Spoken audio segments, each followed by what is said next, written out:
The train headed for Sunset City will be departing soon. Live stream is, there we go. We are up and running. So we'll get this shared with folks. Here's the link for you guys in the chat. And you don't have a description set up, do you? No, I did. Doesn't matter. We'll sort. No, you. Huh? Yeah. I put it in there. That's not the. It doesn't matter. Yeah, if it didn't show up, I apologize. I gave it a good old try, I promise. No, it showed up. It's just not a full description. Oh, fair enough. But hey, Completely. Look at that. We have people popping in already. Wait, have we just gone straight into it? No intro or anything? Yeah, no, I'm about to intro right now. Just letting you know since Okay. Okay. We're literally live and you can hear us on the live thing. Yeah. Don't say anything offensive. Dang it, Nick. Don't. No, Yeah, no, Nick, stop, Jesus, we've stop. had this conversation. Welcome, everybody. Oh, no, guys, it did it again.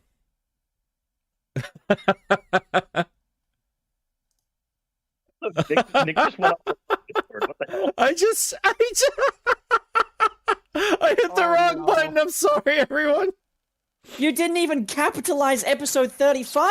Oh, we're gonna be all God. right. So Nick. I turned all of us off for a quick second.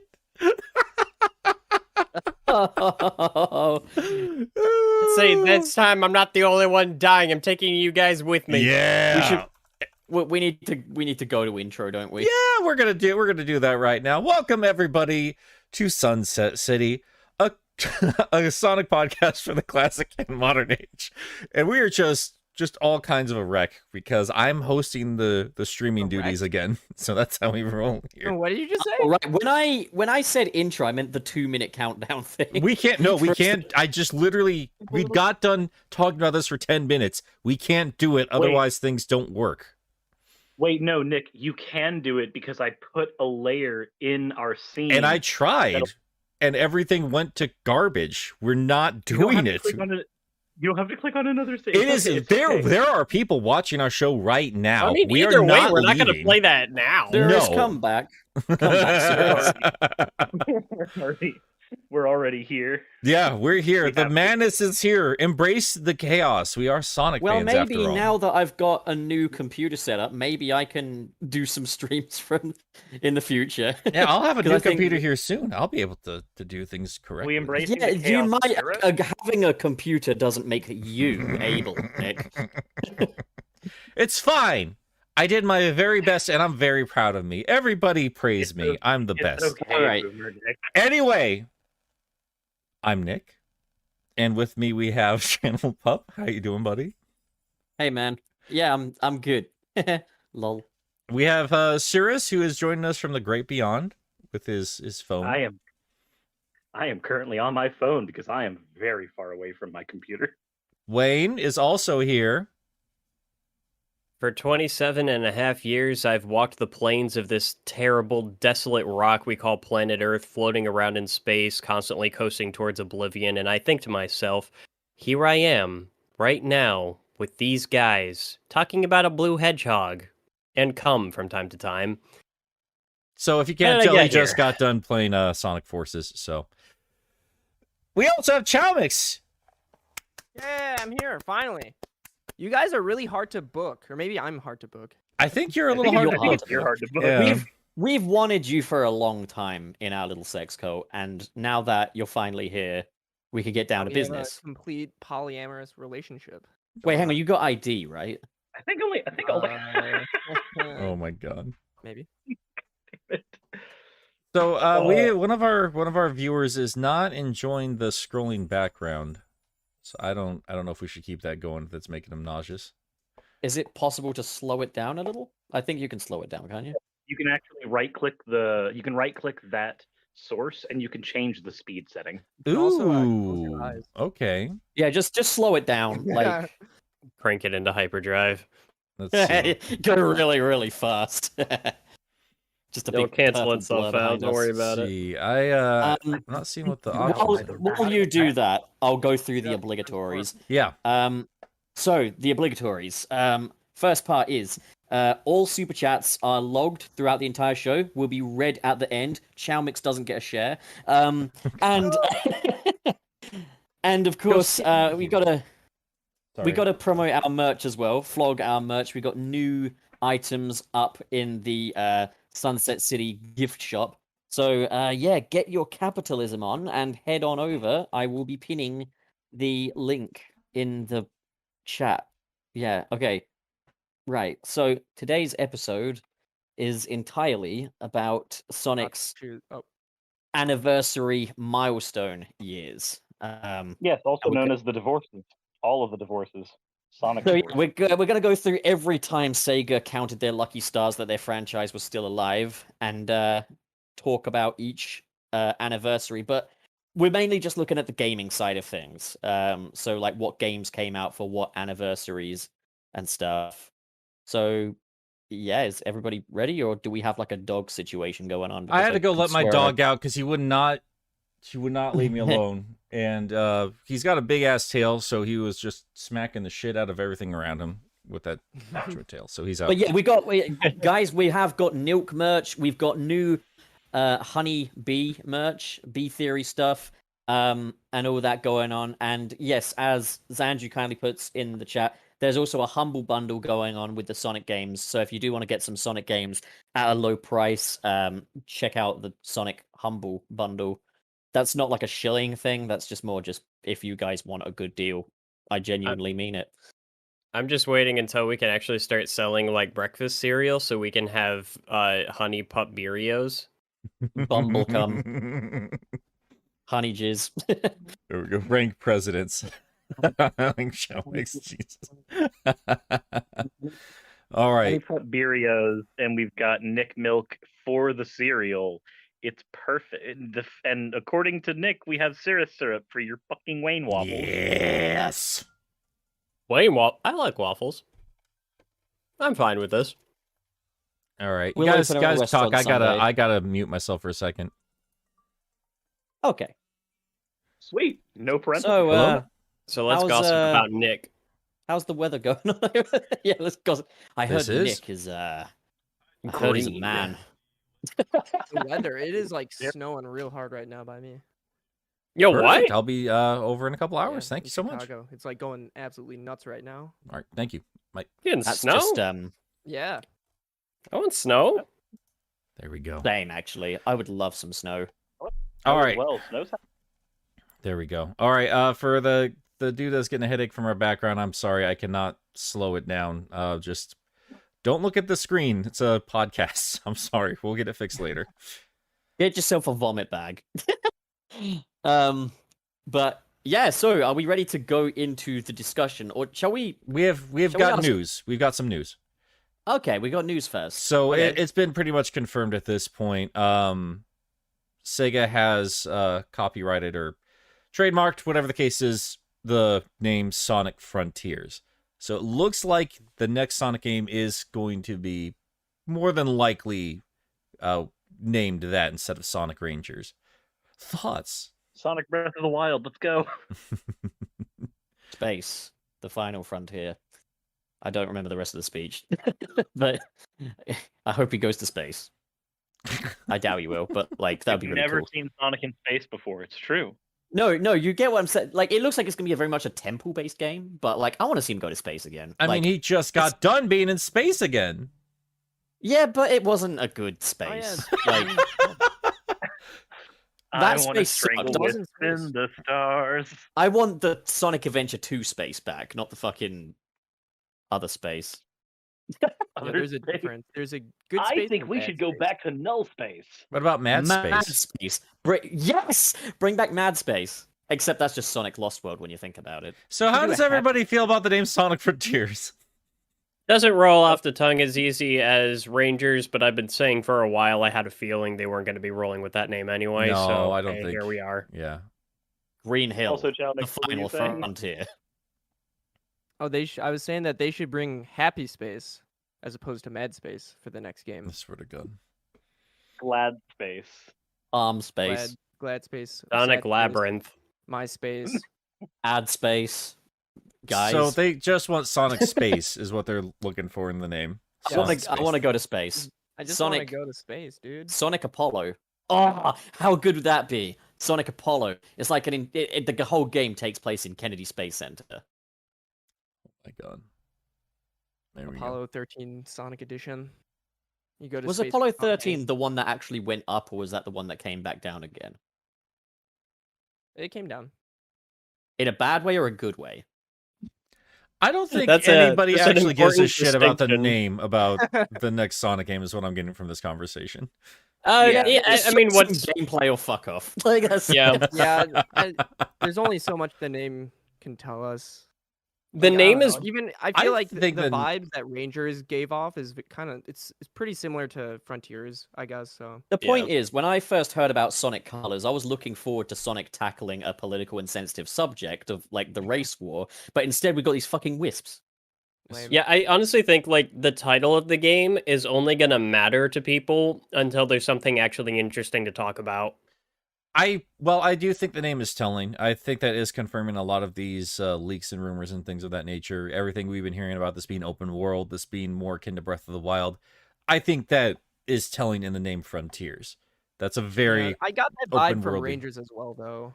I mean, yeah. It's definitely more obvious. Like, okay, if we didn't have the leaks with the Sonic Rangers name, maybe it would have been a bit harder to tell like what that name meant.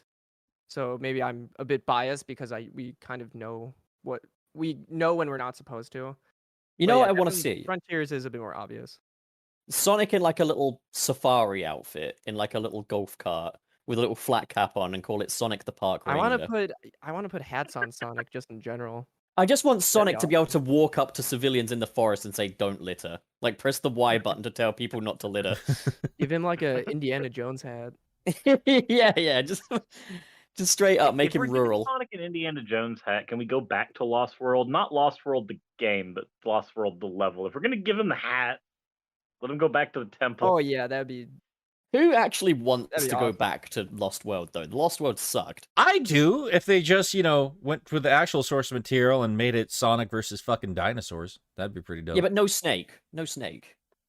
No, he did that. He did that in Black Knight, right? Secret He Rings. No, Dinosaurs was in Secret Rings. That's right. Dinosaurs make everything, Yeah. and in Colors Being a DS, dragon, those are kind not of, the a same. little bit. Well, what about Sonic Jurassic? A game entirely dedicated to dinosaurs and Sonic Sonic. Park. I just want So more the only dinosaurs. person who would buy the game is Nick. Yeah. Sonic Extinction. Dr. Eggman is behind the meteor I would buy going it. to Earth. Yeah. So here's a crazy idea. It's basically like a spiritual successor to Sonic Colors, where he's just like, hey, so the whole theme park and space thing maybe kind of flopped, but what if we had a theme park based around dinosaurs? Now hear me out. If you were to find like some fossilized amber with like a mosquito in it, then I think that probably Stop. over the We just fossilized Charmies. I know what bit you're doing. Just stop, okay? fossilized Just- wisps. I just want to see Sonic fuck Littlefoot from The Land Before Time. Jesus Oh, no. Christ. No. Of course, aged up, by the way. That applies to both of them. Anyway, God. so yeah, not much to say in terms of Sonic Frontiers. I like the name. The only other thing I can think of that used Frontiers fairly, not even recently, would be like Digimon.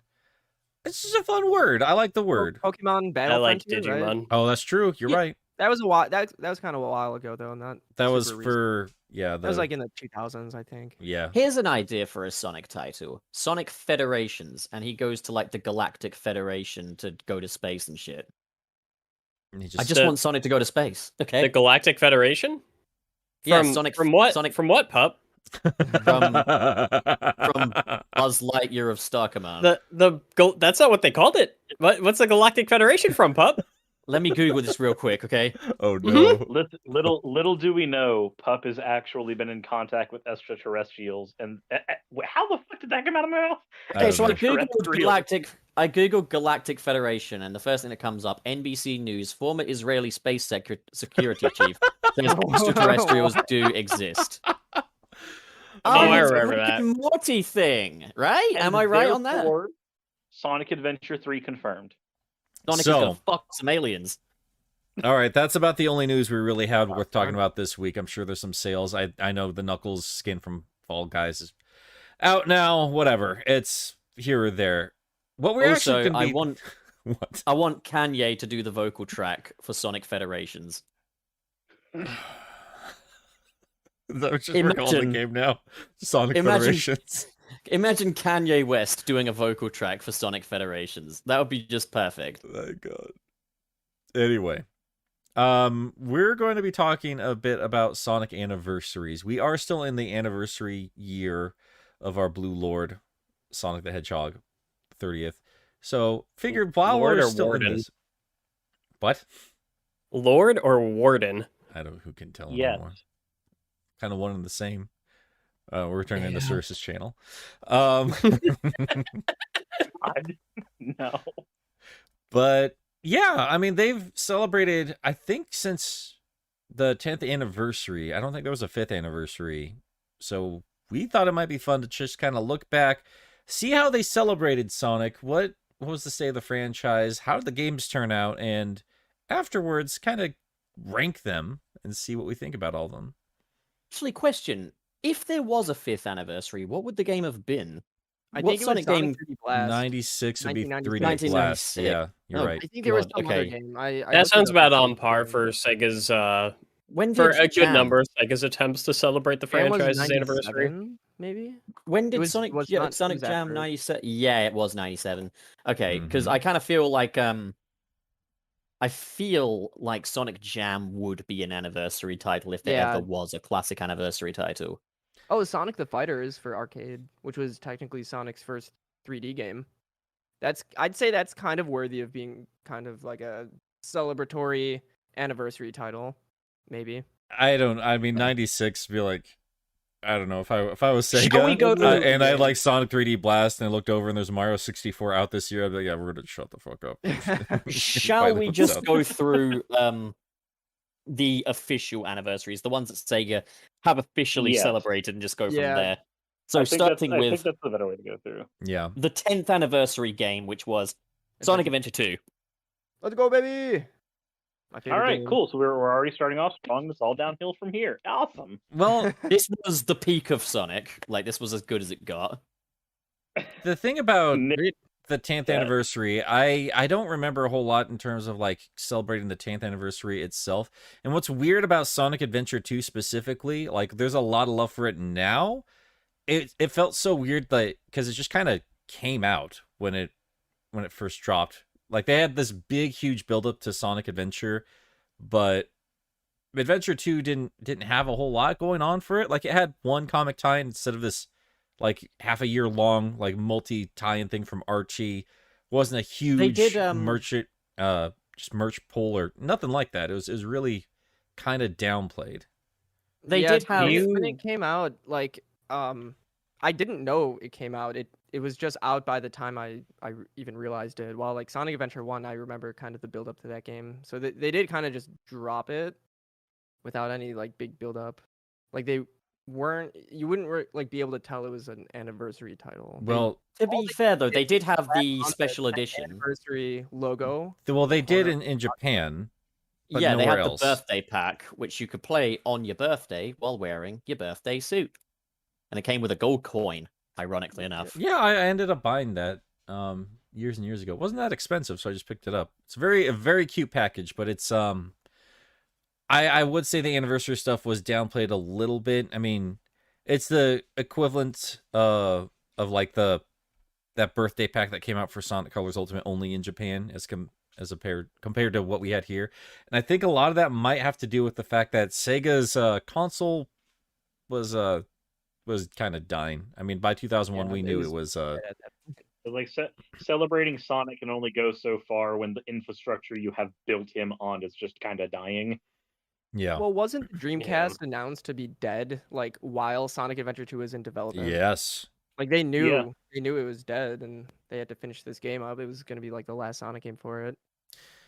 So Yeah, and that had to have like just kind of affected how they wanted to just kind of like hype it up or anything.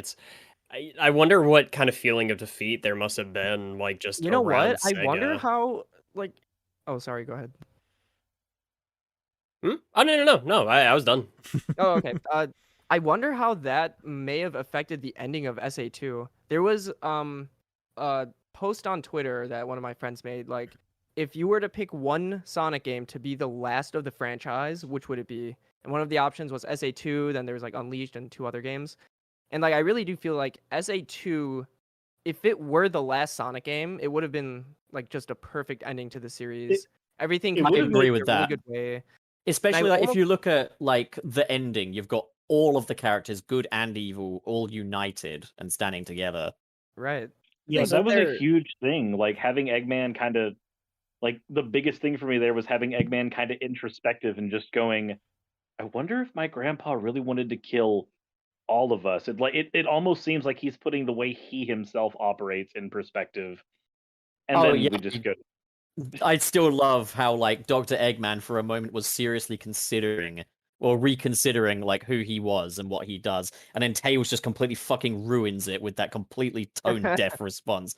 Where like Dr. Eggman's like, I wonder if maybe I was wrong all along, and maybe I should change the trajectory of my life. And all Tails can say is, well, I don't know about that, but we all did it together. It's like, oh, would you just fuck off?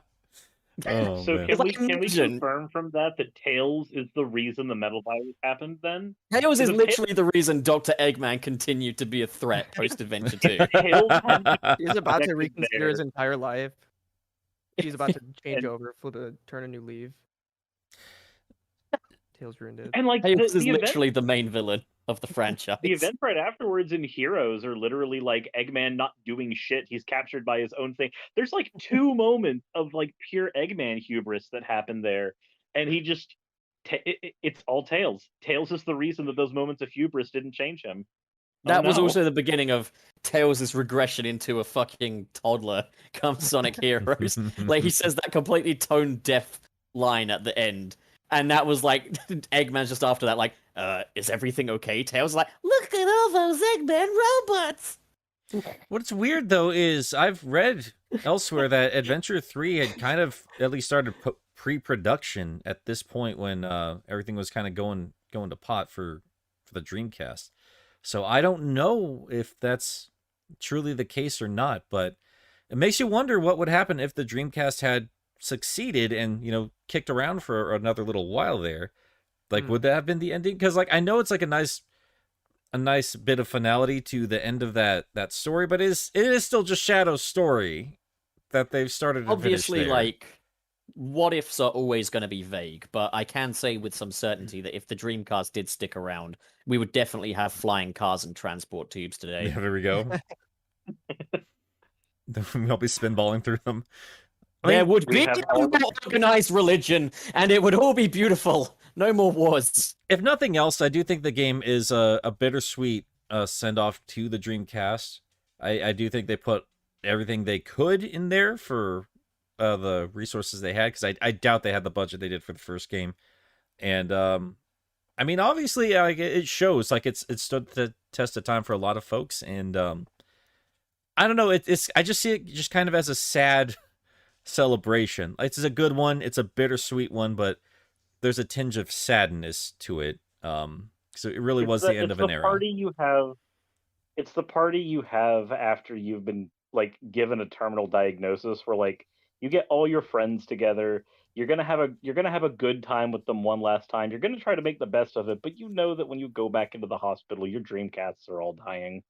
Yeah. There's Jesus fuck serious, but like there's definitely like an air of like foreboding to Sonic Adventure 2, which I really like. I mean, you got to think this was like at a time when celebrating the franchise meant more than just rubbing one out to Green Hill Zone. Like, this was when they brought all the characters in, they gave it their all on that soundtrack. They did the biggest Sonic story you could possibly ask for. They just threw everything at this. And, you know, what you end up with is a game that is just chock full of just, it's the quintessential, like, Sonic experience, at least as far as 3D is concerned. So, like, you know, like, I think as, like, an anniversary title, Sonic Adventure 2 absolutely holds up, but also another great thing about it is it brings nothing but new to the table at the same time. It takes all these familiar characters and puts them on a new adventure, bigger and more intense than ever. I do think in terms of what that game's doing, like for a 10th anniversary, it's doing what it should, which is look how far we've come. Like it really kind of finds its own identity in terms of style and everything else for that era. I mean, I obviously have my own opinions about the overall package itself. That's different from I think at least half the room here. I'm with Wayne in terms of I like Sonic Adventure 1 better, but it's hard to deny like just Sonic Adventure 2 is just like peak 2001. Like it is such its own thing, and it took a while to get to that point, and you can see that evolution to that style. And it has the final unlockable is Green Hill Zone. It's not overplayed. It's not pandering to old fans like myself. It is really like a look where we've come from and look where we are now. And I think that's a really eloquent way to celebrate that legacy is in something like that. And that's perfect for a decade of being around. You didn't need to have something like Sonic Generations that early on in the franchise. So I think it's celebrated just about as much as it should have for the time being.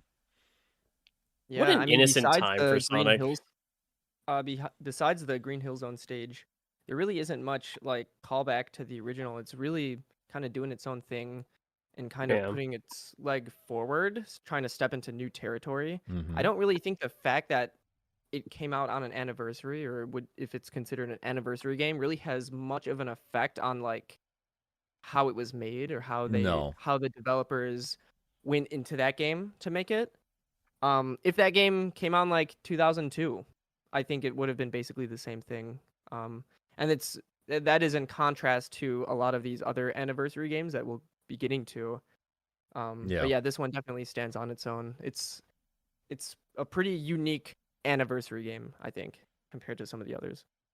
I agree. It's yeah, they were trying to make a sequel. They weren't trying to do anything else. So that's why I think like even just developing an entire Green Hill area, something that most players aren't going to see, and they went and made Right. the entire thing. I thought that was a really cool little callback.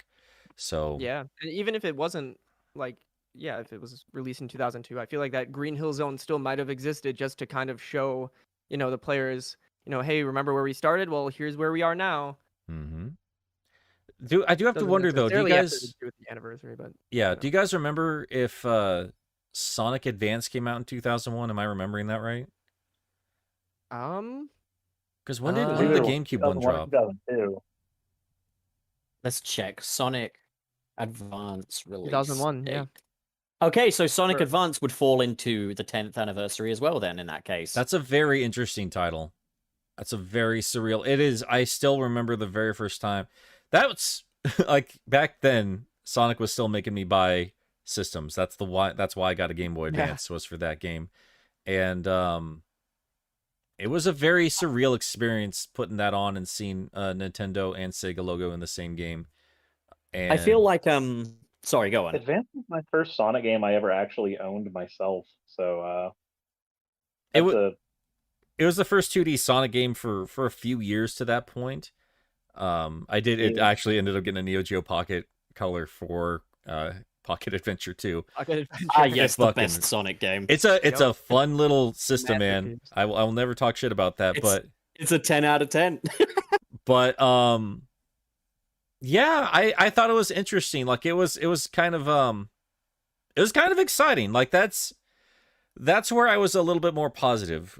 Sonic Advance made me a little less, because I was worried about the state of just basically any Sega franchise going forward, but Sonic Advance kind of relieved me a bit because they did have that newer Sonic design, and I didn't give a shit one way or the other, like if he was shorter or stumpier or if he had that leaner look to him at that point. I just wanted a good game, and I wanted to make sure that they maintained, something of the classic design, and they did it with that, and I thought it was like a brilliant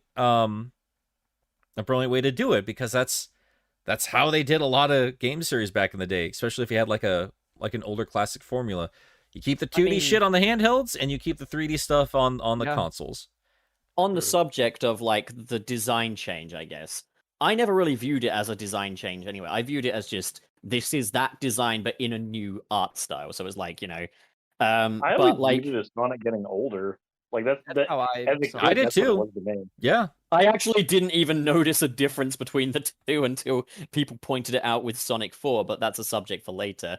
I think in many ways the 10th anniversary was kind of the blueprint of things to come. Like you get some modern Sonic, you get some classic Sonic, and in a way it's also like an early echo of like the 25th anniversary. Sonic Advance is to Sonic Adventure 2 what Sonic Mania was to Sonic Forces. And I don't mean that in like a quality aspect, God no. But like just, in the fact that, you had a 2D game that took things back to basics and celebrated Sonic's history, and you had a 3D game that was moving things or supposed to move things forward. But yeah, Advance. I think it's a good game. It's an early instance of kind of being a bit rehashy with levels, but to be entirely fair to it was the first time they'd really done something like that. And I think for Sonic's debut on a Nintendo system, it made sense to have overall familiar level themes for this one. I don't know about you guys. Well, I to spoil part 3 of my colors video a little bit here, I do kind of bring that up a little bit because I do think it's interesting when you look at Sega in terms of how they were trying to introduce Mario players to Sonic. Because with Colors and Lost World, they really aped a lot of Mario design, as opposed to when Sega first were coming to Nintendo. What did they do instead? They showed us, here's what Sonic currently is in 3D. Here's his most defined, and they were really proud of. More of like, hey, Nintendo kids, here's what you've been missing. Exactly. By Sega. Like, Right. They went the back. point, over yeah, to you guys. That's exciting. It's a stark difference in mentality, isn't it? Like, this is what you've been missing out on versus, okay, we'll do what you want, don't worry. And there's pros and cons to both of that. We'll talk about that another Yeah. day. I'm tired of talking about Sonic Colors so goddamn much. But yeah, like that's, and I know part of that is due to like we don't have a brand new game right now, so we're gonna release this game that did really well critically and in terms of what the Dreamcast user base was, it did well.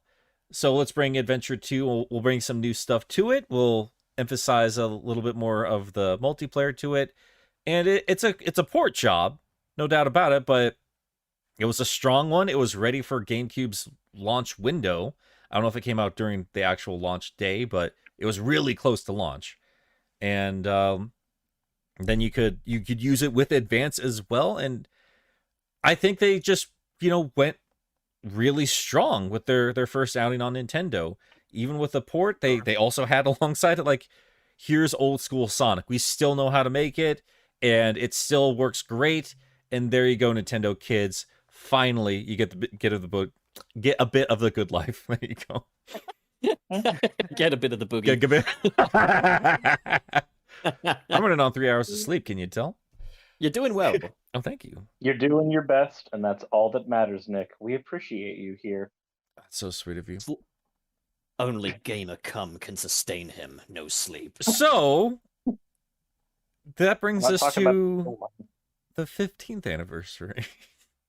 Welcome to the Ruh-roh. Sonic Age. Now, I feel like we need to make a quick omission.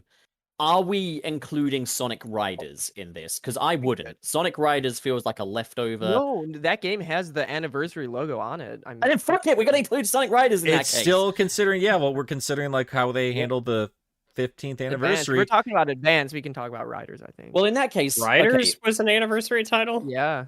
Okay, then in that case, Why? we'll I'm also so Because it was in Cross- production at the time. It came out in 2006, so we're going to slap a logo on it to make it more rockable. I don't know. So Okay, in that entirely by case, we've got- circumstance and nothing else. Yeah. We've got some more bridges to cross then when it comes to like the 19th and etc. But like, yeah, okay, let's start off with Sonic Riders then. I didn't fucking play it. Riders is a game that I need to go back to. I haven't played it in recent memory, but I remember my feelings when playing it were very, hey, this story's really cool, but it also feels like I'm playing budget Mario Kart. It felt like it was trying so very, very hard to be Mario Kart without being Mario Kart. Like we're trying to do a racer with we're trying to do. It's like I don't know. Give him credit where it's due. I don't though. know. I don't get that vibe from it. I get that vibe from the Sega All-Star Racing games. But Yeah, Sonic that's what I Riders was was really trying to do its own thing. Like, I can't really That's- recall any kart racer that did anything remotely like Sonic Riders. It was really trying to stand out. But like the kart racer series, the All-Star Kart Racer series, that is a lot more akin to Mario Yeah, Kart. Like, I have some friends who are really let into me Mario Kart. clarify. Let me clarify. They wanted to get into that mascot racing genre, but they Yeah. wanted to try and be like, we're gonna try our very best not to be comparable to Mario Kart. We're gonna try and do our own thing here. But I feel like say this, though, even in terms of like, Crash Team Racing and like any other mascot car racer, they all followed a very specific formula. Right. And they're almost like interchangeable, but like and like the All-Star Racer games do that, but Sonic Riders is like completely its own thing, I think. Yeah. I think That's Riders is closer to F-Zero than anything else. Yeah. Yeah. The thing I was going to I kind of think say is like if they were kind of trying to ape the competitive racer genre, I think doing like the extreme gear stuff was actually a good answer to that because it does still Yeah. feel much more quintessentially Sonic than karts do, and that's no slight against the like Team Sonic Racing, for example. I think Team Sonic Racing's a fantastic game, but like I do think like it would have been cool if they had the exact same controls and handling, but had them on extreme gear instead of cars. Yeah, 'cause it's just Oh, just have them as a skin, basically. well, that's what I Yeah, was gonna it's get at just more there. Sonic. It's I think it overcomplicates itself needlessly a lot of the time. And I do think the sequels kind of overcorrect a lot of the time. We don't need to talk about them right now, but in terms of just that beginning difficulty spike, like trying to learn those controls, it was an aggravating time. But it is one of those games that, if you put the time into it, it's going to reward you, and it's going to be a very satisfying game to master. It's just that the initial difficulty curve is a bit of a beast. And I think I will admit that yeah. it is a lot harder to get into than like your average Mario Kart clone. Oh, yeah. which probably doesn't do well for it, like especially since there aren't a lot of good tutorials in the game. It really doesn't teach you how to play the game very well. No, but But once you get over that like hump in difficulty and kind of learn how to do it, which is usually like by the end of the game. I feel like when I started to kind of get a grip on Sonic Riders, it was like when I had finished the story mode already. mhm. So that definitely kind of hurt it a little bit, I think. Yeah, I think have- that was my main thing with Riders was that I always liked the style and I thought it was neat in concept. But because the game does a very poor job of communicating how it's actually supposed to be played and enjoyed, I found it ultimately much more frustrating than. And I felt those frustrations outweighed its qualities to a degree, and I just ended up dropping it once I finished the story mode because I was just like, well, I'm done. Like, I didn't really have that great of a time with this. It was mostly just stumbling until I fell upwards. Yeah. I felt a lot of that for a lot of Sonic games at the time, because Sonic Adventure 2 is way more challenging than Adventure 1.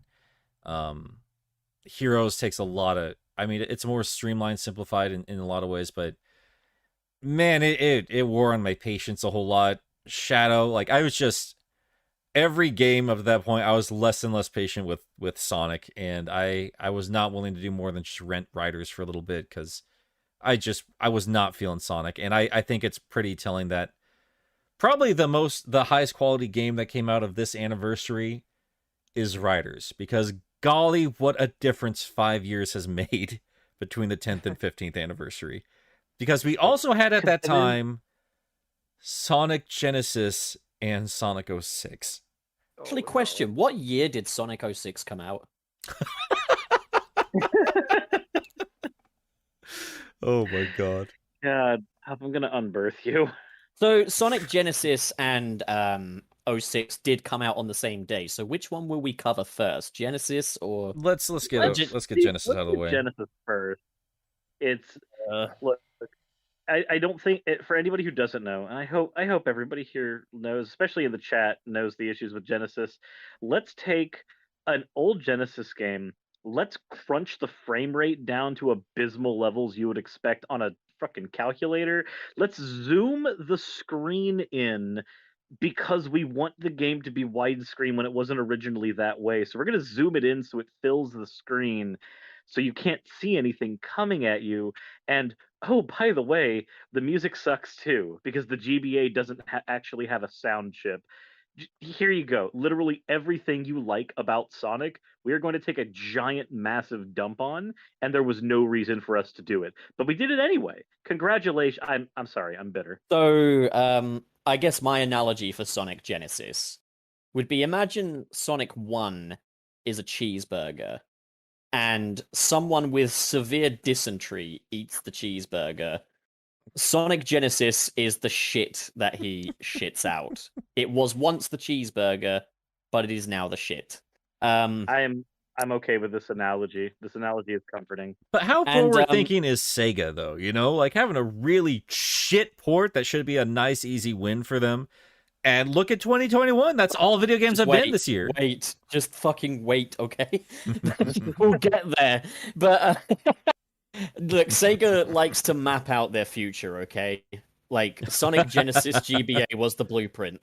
But like They've been following the blueprint all along.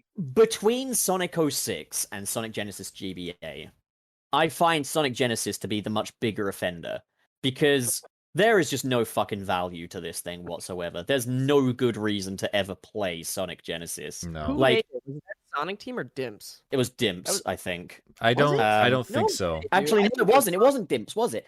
Who developed Sonic Genesis? It's GBA. the art, though. It's the art of taking an. It was M2 and Backbone Entertainment, I believe. Oh, why would How they did not just get M2 Dimps fuck to- up that bad? Holy shit! Jesus. For me, it was kind of the art of taking something that is good and turning it into something that is shit. And I don't think there's ever been a more stark version of this situation than Sonic Genesis on the Game Boy Advance. It's thoroughly fucking insulting to the legacy of not only the game it's based on, but the fact that this game was the first one. This game, like Zack Snyder, was the blueprint, and they fucking disrespected it in this way. That's why it's a far more egregious product for me than Sonic 06. But yeah, okay. 06 at least has the excuse that they had an engine that was working all right, and they had to do the rollback shit. Like that happened, and we'll get to that when we talked about 06. Well, here's But the thing, Genesis, there's failing fucking at worked trying before. something new. There's failing at trying something new, and then there's failing at your best magic trick. Yep. Yep. That's a very good analogy. Yeah, And I think it's it's just so telling weird. of Sega at the time. Like there was a disaster zone just happening through behind the scenes there. This is the year that Yuji Naka just flat out just abandoned Sega completely. And I think it's so very weird, though. telling. Like it Like- you hear time and again like how hard it was to emulate the old school physics of the games without him around. And I think it's extremely telling. Man, apparently it's hard to emulate the old school physics with him around. I mean, what's he been working on lately? Uh, Yeah. I mean, he's not. Uh-huh. I mean, what are you he's not been making a Sonic game though. What are you talking about? No, but like if we're just talking like physics engines in general, holy shit. Oh, don't get me started on Balan. That is pretty. It just stinks like a 3D Yuji Naka game though. Yeah. It's weird how they were able to pull off Sonic Advance 1, which is like a faster and more stylistic game where they got like all these sprites on screen. Sonic is definitely a lot faster in Advance 1 than Sonic 1, I think. Mhm. And they were able to pull yeah. that off back in 2001, and then you look at 2006, 5 years later, and they couldn't pull off a port of Sonic 1 on the It's Something- also made worse yeah. by the fact that like fans, I believe, wasn't it just one Stealth. fan? No, it was actually Stealth. It was managed Stealth to- himself that fixed it. Stealth, yeah, Yeah. literally ported Sonic 1 to the Game Boy. Yeah. It's even worse when you consider the fact that like one of the old issues with old school Sonic is screen crunch. There being like there not being enough room in front of you for you to predict things. That's the one thing the Game Boy Advance should have been able to solve for Sonic 1. And they were just like, nah, fucking zoom it in. Let's make that problem infinitely worse. I think the Infinitely issue is worse, that eh? Sonic Sprite, and I'm not 100% sure, but I think Sonic Sprite in Sonic 1 is a lot bigger than his sprite in Advance 1, because his Advance 1 sprite is a lot more like squished in, like it's not compressed, but like they designed it on a lot smaller of a scale, so that like if Sonic is smaller, that means that like everything around him can be like zoomed out more, so you can see more in front of you. But even then, like yeah, I'd say my biggest issues with the advanced games is that they're way too zoomed in. But like Sonic 1 Genesis on the GBA, that is like a whole other level. That is like you can barely see like It's 2 Sonic feet under a in front of him. microscope. It is awful. Also, just everything about it is so wrong, from the physics to the music to Yeah. God fuck me, Labyrinth Zone. How slow he moves underwater. The frame rate is Frame rate. so botched. Everything about the game. Collision, you can just clip through things. Yeah, it's a game with no redeeming qualities. Not even shitposting qualities. No, and like, to be completely fair to it, it's far from the first shitty 16-bit port on the GBA, but we still doesn't mean you can't expect better, especially for a full We got a retail better price Duke Sonic Nukem 1. game. We got a This better is- Duke Nukem I don't- game on the GB. I don't know about and that, that's sir. another thing though, is like Oh, we to did be though. You're fair, right. Yeah, no, the Duke Nukem 3D was good. speaking officially, taking Chaos X out of the equation, there's only one Sonic 06, so you've got a reason to play that game. Sonic Genesis, you've got a million way better Sonic Mega Drive games. Fuck it. Oh, yeah. There's chat is saying this too. Did Sonic Rivals arrive this year? I think Oh, it may have. Bloody hell, people played that? I did. I don't have a lot to say on that game. Yeah, I it played, feels like, like 2 minutes of it. it feels like an extra mode for other Sonic Oh games. god, it did. It came out 16th of November It 2006. sure is a really neat game, like in terms of concept and its foundation, that is prolonged in all of the worst possible ways. That's a very good description of it. But yeah, it does really feel like to me like an extra mode for a better game. I really like the aesthetic. I thought it played fine, all things considered. But I wanted like a proper 2.5D, adventure to go through instead of this weird racing thing. It's fine. It's totally fine. It's a passable game. But when that and Riders are peeking out as like the best that this anniversary had to offer, like something went severely wrong. Well, there is actually a 2.5D Sonic game that combines a story-driven adventure with those character races. It's called Sonic Boom Fire and Ice and Sonic Boom Shattered Crystal. Damn good, underrated games. Just got to sneak that in there. Sorry, it has to be said. I put it about the same level as Rivals. Very mid. It's literally got the thing you wanted Rivals to have. It's very mid, man. I'm sorry. It's just not that good of a game. It's a damn good game. You're just tripping. Uh-huh. So shall we move on to Sonic 06? Idiot. Someone... Anybody else want to start? I'm so tired, dude. I'm just so tired of this game. I'm so this Enforces, man. I'm drained just thinking about it. Look, let's just say very quickly, the problems with 06 easily get solved with time, as Project 06 has shown. It is not the worst thing in the world, and if you get past the loading screens, there's even some really fun fucking level design. Crisis City is actually a really fun level. That is a outside point. of The level four- design is Yeah. good. Not gonna Really? not gonna Outside of disagree the- with that. Yeah. Yeah, outside of the 4 loading screens it has, the Sonic levels feel fun to play. There's just And the jank physics, to be fair. Like, Sonic does not move correctly in that game. Yeah. the physics in that game don't feel the worst to me compared to some of the other stuff we've gotten. Sonic feels worse in the Mach speed sections than he does in like just regular like moment to moment gameplay. I'm fine with his moment to moment gameplay kind of. My thing with Sonic 06, is that Sonic does feel like he's stuck in mud at pretty much all times. Like, this is a sticky Sonic, and that's how I like him. But not in this. And like the homing attack, the way he just drops down like a stone afterwards, it doesn't have that flowy momentum feel. It instead it feels like the difference between running a really nice engine and one that's about to die. Like, that's Sonic 06 feels like Sonic Adventure 1 if it's about to die. And that Well, it's got another issue that Adventure 1 didn't have, and it's got an issue of landmarking. When you're in the Jesus, overworlds yeah. and when you're in the overworlds in 06, everything looks like Soliana. No matter where you are in Soliana, you look like you're in the same place in Soliana. I actually Uh, had no issues with getting lost, but I would go so far as to agree in that Soliana needed to be a bit more varied. I would get Yeah, lost there in needed the main city, the new city. I got Like lost all the instantly, time. so How do you get There- lost? They're not that big. it's not a big thing. It's that everything's plain and there's no landmarks. There's nothing to like. For the most part, there's nothing that's really telling you, hey, where we are. Like look at Adventure One. Yes, the maps are smaller, but when you're going around, say, the Mystic Ruins, you've got pretty good landmarks for everywhere except the one place the game wants you to get lost in, which is the jungle. Everything else in that game, you can remember where it is, how to get to it, and everything.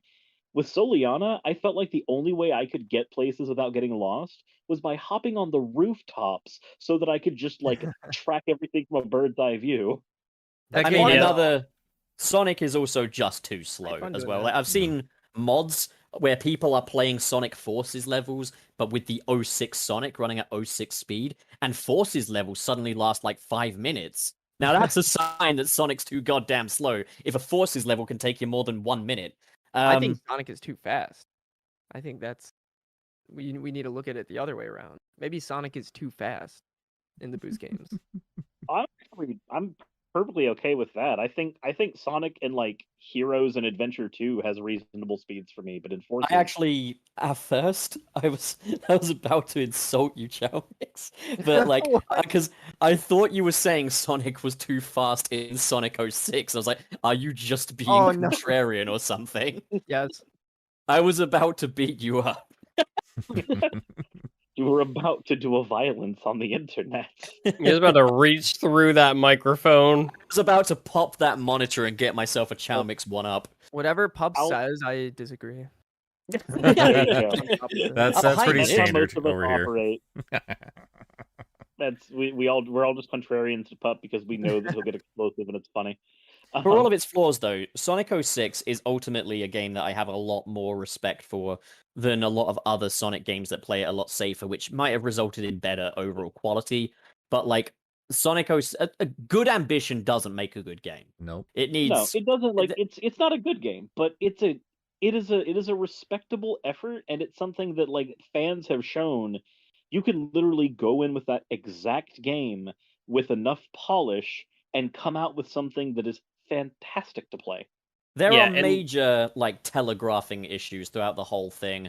The controls are whack. Like, it doesn't play correctly. But I will say this. If you know how to work with 06 on 06's terms, you can have fun with it. A lot more fun than you'd have with Sonic Stinky Genesis, Stinky GBA, and Sonic 3 and Knuckles, that's for sure. Whoa, whoa, whoa, whoa! We knew it was coming, Wayne. Come on, you knew it was going to happen. God. Well, that's my thing is like with Sonic 06, and my feeling about this with a lot of games that are when looking at a lot of bad games, something I try to wonder to myself is if the problems are all technical, could this be salvaged if it had been given a bit more time in the oven, if it had been sharpened up a bit? I think on some levels, at least in terms of gameplay, Sonic 06 definitely could be. And, you have the baseline for a really good game there, and it really is unfortunate that the development took the turn that it did when that game was being made, because it probably would have ended up as a much better product. That being said, the game does also have a much larger emphasis on storytelling, possibly one of the largest in the entire franchise, and it's Oh, yeah. probably one of the worst at it in the entire franchise. I'm The with time Wayne. travel I'm shit does with not Wayne. work. The time Hear travel me out. shit is stupid. It doesn't make any fucking sense. The whole shit with Elise. Elise is a horrible goddamn character. She gets Yeah. kidnapped just so she can get rescued and kidnapped within the same breath. And then she's supposed to bond with Sonic somehow along the way, and her entire arc of her unleashing Iblis or whatever the stupid fucking Final Fantasy boss fight at the end of that game is all because she's supposed to feel so emotionally attached to this character she's never around because she's constantly being held by Eggman. No, sirs, you're wrong. The story is bad. Hold on. I'm Okay, with Wayne. Hold on. Wayne, is it time to on. fight? Is Give me it a time to minute. fight? Give me just 1 minute, okay? I'm gonna say The one thing I would really change about Sonic 06's Taking off his story. pants. What? Is What? Elise. The one thing I would change about is Elise. I would come up with I a agree with different that. catalyst. I do I still really like. enjoyed. I love 06's story. Besides, Yeah, same. Elise, Like obviously, Same. I think Sonic they 06's had some really story. good ideas in there. Like the whole, I love the whole time travel mechanic You- that they had going Yeah, on. like the whole story. You are story is very all much. I fucking love high. Dragon Ball. My No, favorite it's arc is the Perfect Cell arc or the Android arc. That is like all about time travel. Like they literally just like ripped off Dragon Ball. And like if they're gonna rip off of something, I'm glad it was Dragon Ball because dude, I love that. I don't care if it doesn't make sense. It's cool. It's cool. Yeah, as like to hell. be fair, like I'm gonna say this. I love Sonic Adventure 2 and I love its story, but it doesn't make a whole lick of sense. It makes more sense than 06's story, I'll give it that. But I'm perfectly fine if a story just wants to roll with the rule of cool. Because I think that Sonic 06 absolutely succeeded with the rule of cool in various different areas.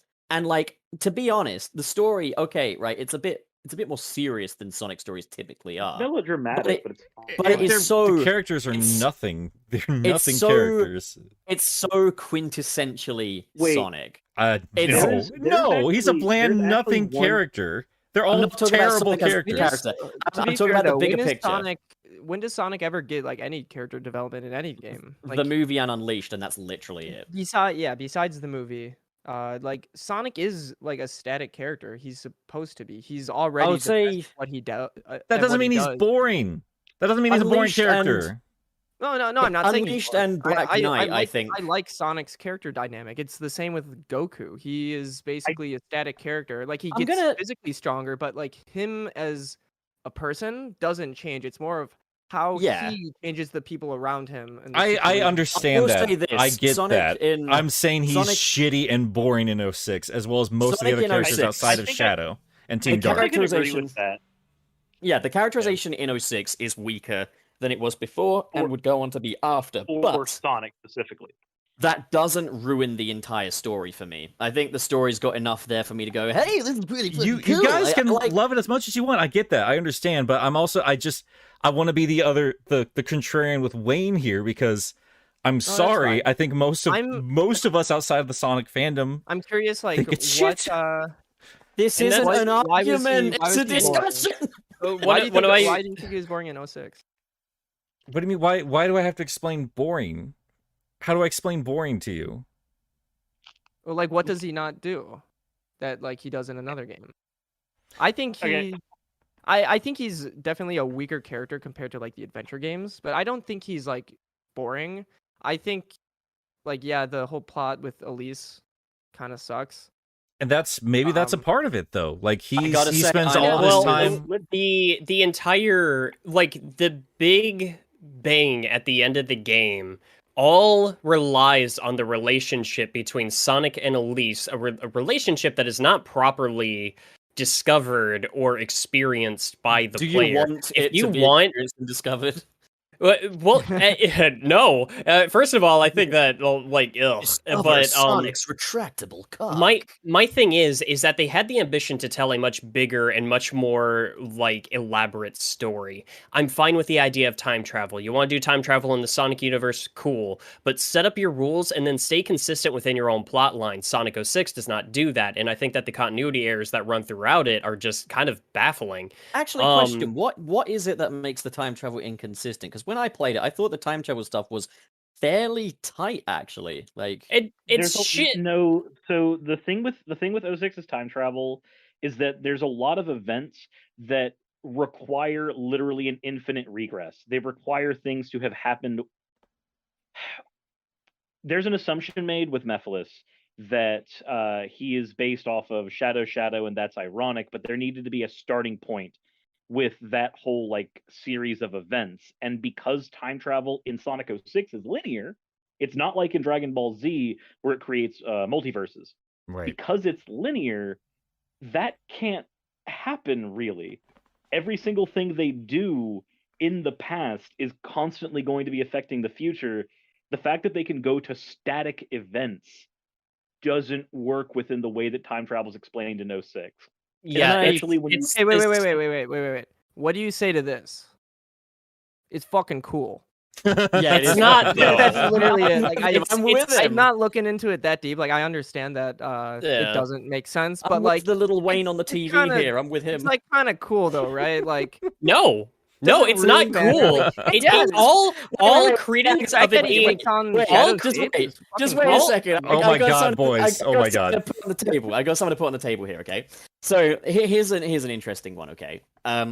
What would you say? Which story would you say handles a time travel story better? Sonic Generations or Sonic 06? Let's go around the Steins table. Gate. Don't everyone shut the fuck up. We're gonna go to Nick first and go around the table. Generations. Nick, Cirrus, 06. Chaomix. In terms of not being messy, like a clean time travel story, I think Generations. The non-monitor Chaomix. Wayne. Shut the fuck up. Generations, because it takes the time travel and it does something with it that it doesn't just get convoluted and silly. So I'm gonna put something on the table here. I would rather a story do everything wrong than nothing right. If you get what I'm saying. Very, Sonic very Generations- poetic. We're really proud of you. Sonic Generations does nothing, but it does it right. Sonic 06 does everything and fucks it up entirely. I would much rather, though, they reach for the sky, not Yes. stars. Fuck your dad. And go the whole Here's- hog, like 06 style. Here's the I'm difference. No, here's disagreeing with you. Why am I agreeing with you? no, here's the difference. All right. You want to have that comparison? Fine, let's have that comparison. Generations, the entire point of that game is to celebrate the legacy of Sonic. It's to get you through old levels and have an excuse to go through old levels again. The plot's not the main point here. Sonic 06 put a heavy emphasis on the story. And when I'm just you talking tell about me, the utilization. well, no, that's what I'm getting at. When you're telling me to take this story seriously, then I'm going to take you seriously. And I need better than it's cool. It's a convoluted mess of a story. The characters are undercooked, and you need to do better for me if you're going to try and tell a better story. I'm not going to disagree about Shadow. Shadow was great in terms of a story and continuing his arc, but like he was the only good through line for any of those games back in those days. Sonic to first me time was we a got shitty Dumb character Knuckles. because he It's spends weird. most of his time with Elise, and it's just awkward and uncomfortable. And I know this I think isn't the that's more main of an Elise continuity. problem than a Sonic But problem. it's still it's still a Sonic problem because that's who you're spending all your time focusing I'll around. say this. And- I and think it- Sonic as a character could have been improved massively if they brought back his disjointed jaw from Sonic Adventure 1. But here's what I Because, wonder. like, Here's what I wonder the though. key because- difference is Sonic is all like, "Oh, we gotta find Elise. Long time no see." In Well, 06. here's- Whereas Adventure is like, "Whoa, this is happening." It's Hold like, on, you I want to kind hear of- what Nick. I want to hear what Yeah, Nick is so saying. and here's then I got a my thing I wanna say. question for you guys though, because like this like seems to be like the only thing people like down pat like deeply defend about 06. And again, I'm with Wayne. I think the narrative is shit. But is it possible, considering the mess of everything else in that game, that the localization is just not where it needs to be? It might be better in the original Japanese language. And Probably. is it possible that the story itself is just undercooked and they kind of mishmash what they could to get this Yes. thing out the door? I think there Yeah, I are think still it- going to be contradictions in there regardless. With the contradictions Yeah, I aside, I'm more heard- forgiving if, like, say the Okay. characterizations of everyone else is up to snuff. Because like we can pick apart literally any time travel story, Yeah, and it's I not going to heard make that the sense. I heard that the script was basically like unrevised. It was just like the draft. They didn't even have time to like go through and revise plot points and kind of clean things up, Yeah. add more depth to things. They that whole game it was entirely rushed, including the story. I would So believe do that. think that also, the story I is think definitely underbaked. But I in, still think there's a lot of cool things in there. And like when I play through 06, like I do keep that in mind and try to wonder, like, man, I wonder what they were trying to go for in this scene because like it's definitely lacking, but like you can tell that there was something there that. But they were that's trying to that's do. the thing though. Like That's- we're talking like I Mm. think it's interesting introspective or like retrospectively to kind of pick Right. this game apart because we do have the future to look back on, and there is a lot worth missing there. I went into 06 wanting to love that game. Like it brought back explorable hubs. You guys don't understand how much I your love boy hard worlds. loves exploring in 3D games more than literally anything else. I would shoot Sonic in the back of the head if Nick could just explore fun environments at his leisure. I love that more than anything else. So I was. You have an abusive relationship with this hedgehog. We don't you? all do. We all do. Yeah. Welcome Yeah, to but he you Sonic are Fan. abuses abused by us him. You straight first. up fucking smack him. I will. No, Yes. no, pup. This is self-defense. You need to understand. Listen, I'm not gonna hold it But- against Sonic because his dad won't let him out to play on his But- 30th anniversary. Okay. But I mean, just in terms of like how we're taking a look at all this today, I think it's interesting because regardless of how long it's been, and despite what fans want to say, like, oh, we're tired of, reviewers talking about 06. Well, I mean, we can't stop talking about 06. We can't stop having these debates. And I think it's fascinating, but mostly on that level. In terms of the be fair, 15th I don't think anniversary, people are mad that others are talking of 06. It's more that like People are using it as like a they're reference line upset for about Colour's hearing the Ultimate. same like argument against it beat for beat because they like heard it in some like funny video game reviewer YouTube channel. That's the thing is like video. when there was that guy that was doing like a Sonic Colors Ultimate review. This was like one of the pro journalist guys. And he was like, oh yes, Sonic 06 was very bad. I wonder if Sonic Colors Ultimate will be good. Like, it goes without saying. The game came out a fucking 100 years ago. Like, we're well past that point. You want to compare Sonic Colors Ultimate to something. I don't think we Compare are. it to- I don't think we are.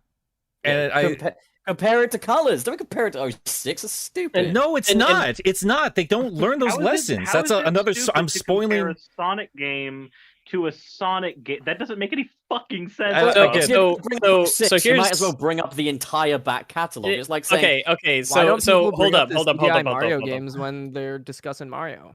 exactly. So- every man, I really hope franchise they don't. has its Because they failures. haven't learned their lesson.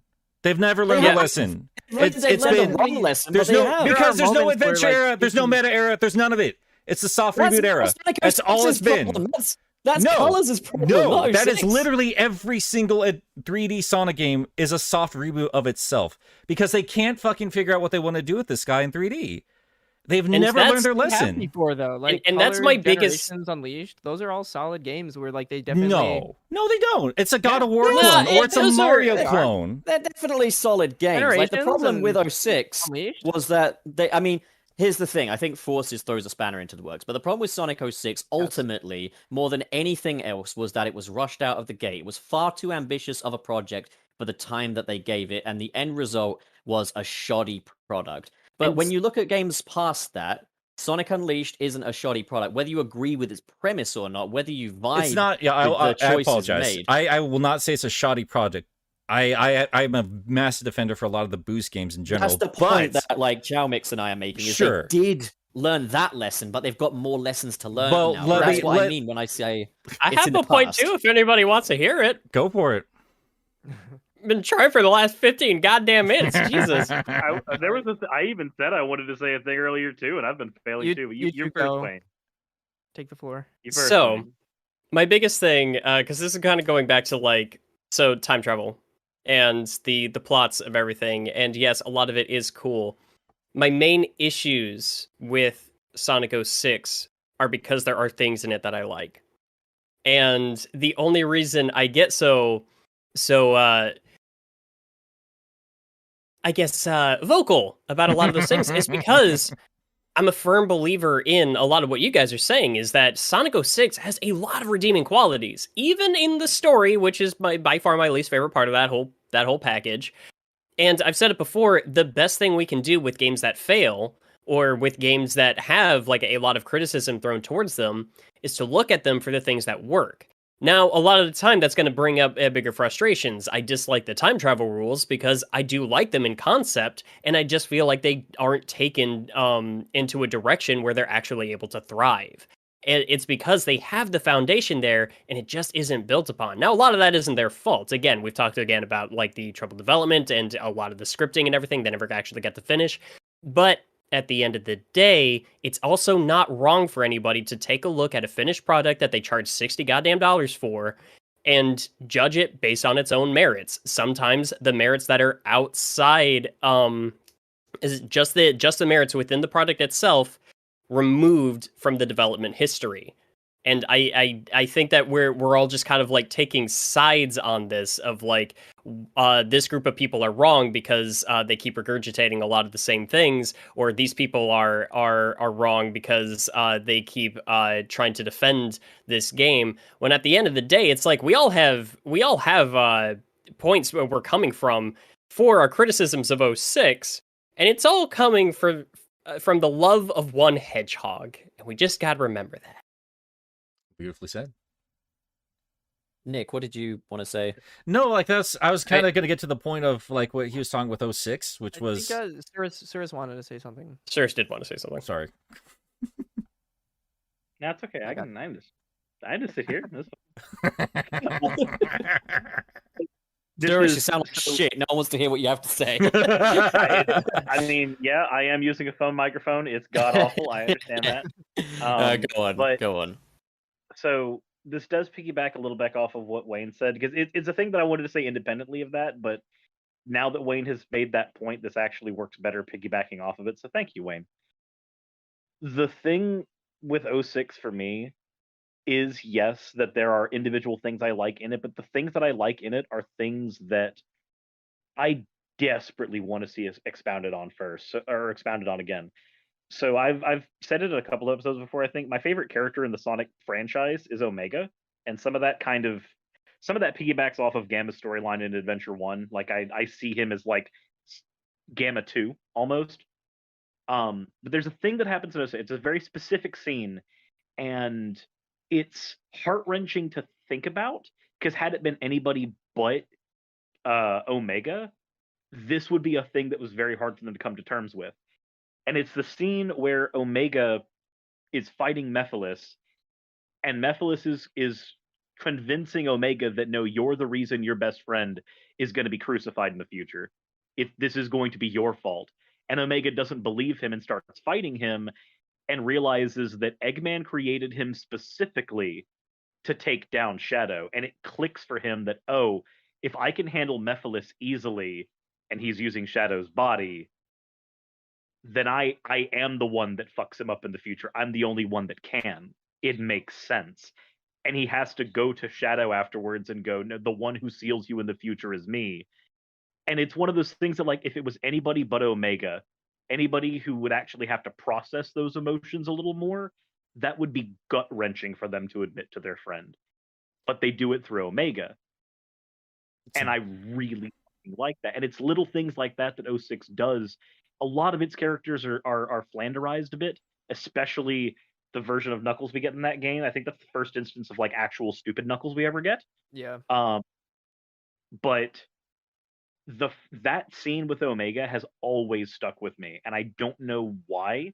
And I think it's the reason why he's grown on me so much as a character now. And IDW's helped with that a lot as well, because the way that Ian Flynn writes Omega is like just pitch perfect. But that scene is a fucking punch to the heart if you've had any attachment to Shadow and you've been following what happens with Omega since Heroes. Like the moment in Heroes where he has to comfort Rouge about like, hey, I'm not going to annihilate all these things. The original might be here somewhere. Like he wants to kill all Eggman robots, but he values Shadow as a person enough to not go on like a full-on genocide just in case one of those is the original. Like, stuff with Shadow and Omega in 06 gets to me. And it's one of the reasons why I end up enjoying that story so much, is because, yeah, they fuck up Sonic a bit by pitting him in really piss-poor situations. They fuck up a lot of the other characters, but some of the characters that I care about the most, 06 not only does right, but does better than practically any other game has done with them. And Yeah. I kind of hate that. That part kicks ass. Like, you're definitely right. And it wouldn't happen Shadow's without time story is travel. the best part. Yeah, no, everyone except Sonic, like, is pretty awesome. Like, there's some really cool plot beats. Sonic like, has I the really worst think story, that it yeah. all boils down to, like, it's because Sonic is attached to this awful character that is Elise. But, like, every other character is, like, doing all these cool things and having these awesome moments, except for Sonic and his crew, because they're stuck with Elise the whole time. I think it, like, all boils down to Elise being a really bad character. There's Sonic is cool because things happen to him that are neat that he has to get out of. Right. That's not what happens in 06. He just kind of has to go play Save the Princess. So here's Sorry, Before, Nick. yeah, what did you want to say, Nick? well, here's the thing about 06, because I do need to clarify some points, regardless of how heatedly I will argue against this or that or the other here. That game broke my heart like no other game has broken my heart.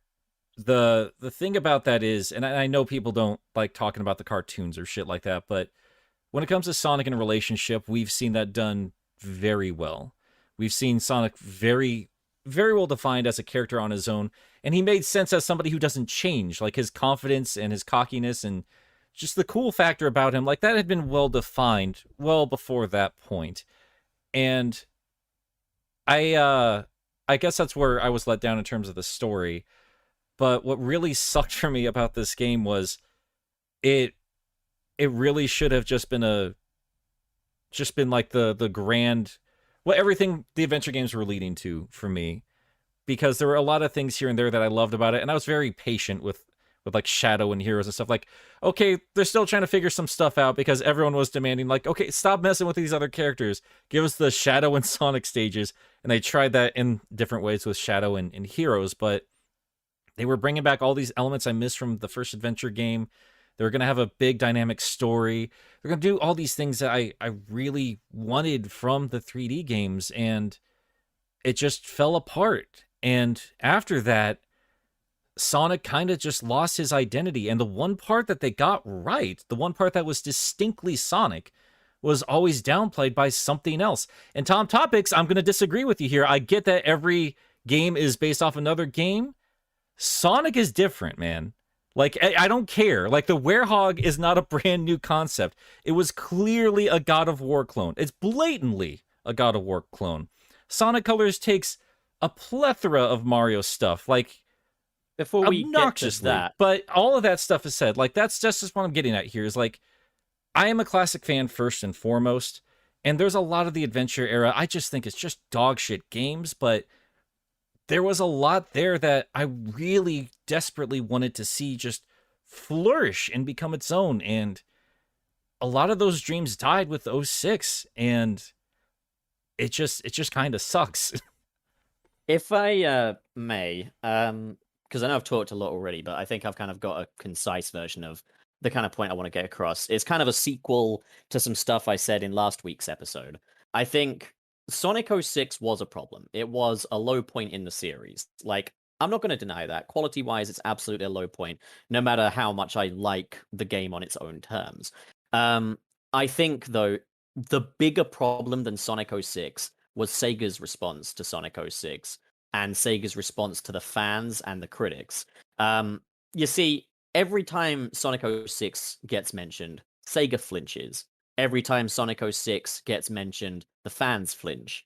And if you've got this huge group of people, one serving the other, that are all chicken shit of this one thing here, you're not going to make progress. That's the problem. Is I said last week, people need to make peace with Sonic 06. Not like it, not say it's a good game, you know, have all your feelings about it, but not treat it as the root cause of everything that's ever gone wrong in all of our lives. Like, because there were good things about Sonic 06 that have been thrown away because everyone is so terrified of this boogeyman of a video game. You know what would have been one of the best ways forward? A Sonic 06 2 that fixed the problems with Sonic 06. I agree. Rather than completely flipping the switch and grasping at whatever straw Sega could get to put smiles on people's faces. Because these are short-term.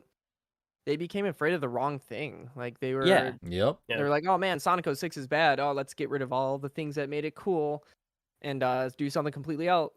And I think different. that is But, like, what they need to be afraid of is like the actual reason that game blows, and it's like the improper management, the like the horrible deadlines. That is the real boogeyman. That is the thing that they haven't learned their lessons from, that we keep seeing today. It's not the, like, you know, the story-driven games or like the 3D gameplay. That's not what's like plaguing the series today. And they learned the wrong lesson, I think. It's I think why so many Sonic fans also get resentful of gaming journalists and articles constantly mentioning 06, because it's further fuel to 06 being this video game boogeyman. when the problem with Sonic 06 wasn't Sonic 06, the problem with Sonic 06 was the problems with Sonic 06. A little tongue tied, but I get that. No, and I'm not going to disagree with any of that. I think ultimately, like, we all kind of like have the same kind of thoughts on that. Like, there are things here we really would have liked to see, and I don't think anybody here is actually afraid of like revisiting something like Mephiles or a more serious story. I think a lot of the fan base and even like people in Sega themselves are desperately trying to show the management like there's a lot here that makes Sonic dynamic, be it in classic and goofy and fun, or more darker and serious, but still all distinctly Sonic. I think the comics are showing that very well. I think stuff like Mania showed that very well. And I don't know, man. Like, it really does come down to that at the end of the day, doesn't it? It's just, management, get your shit together, please. That's another thing is also I feel like Sonic 06 was also the birth of Sonic fans and journalists not even knowing what they didn't like about the franchise after a while. Like, over time as well, I think Sonic's reputation has become more and more bastardized. Like, after Sonic 06, the conversation started going on to, oh, Sonic maybe doesn't really work in 3D. Oh, Sonic has too many friends. Oh, Sonic stories shouldn't exist and stuff. And it's like, that was never the case. Like, let's look back, let's reflect. Adventure 1, Adventure 2, even Heroes, these games were still games that worked.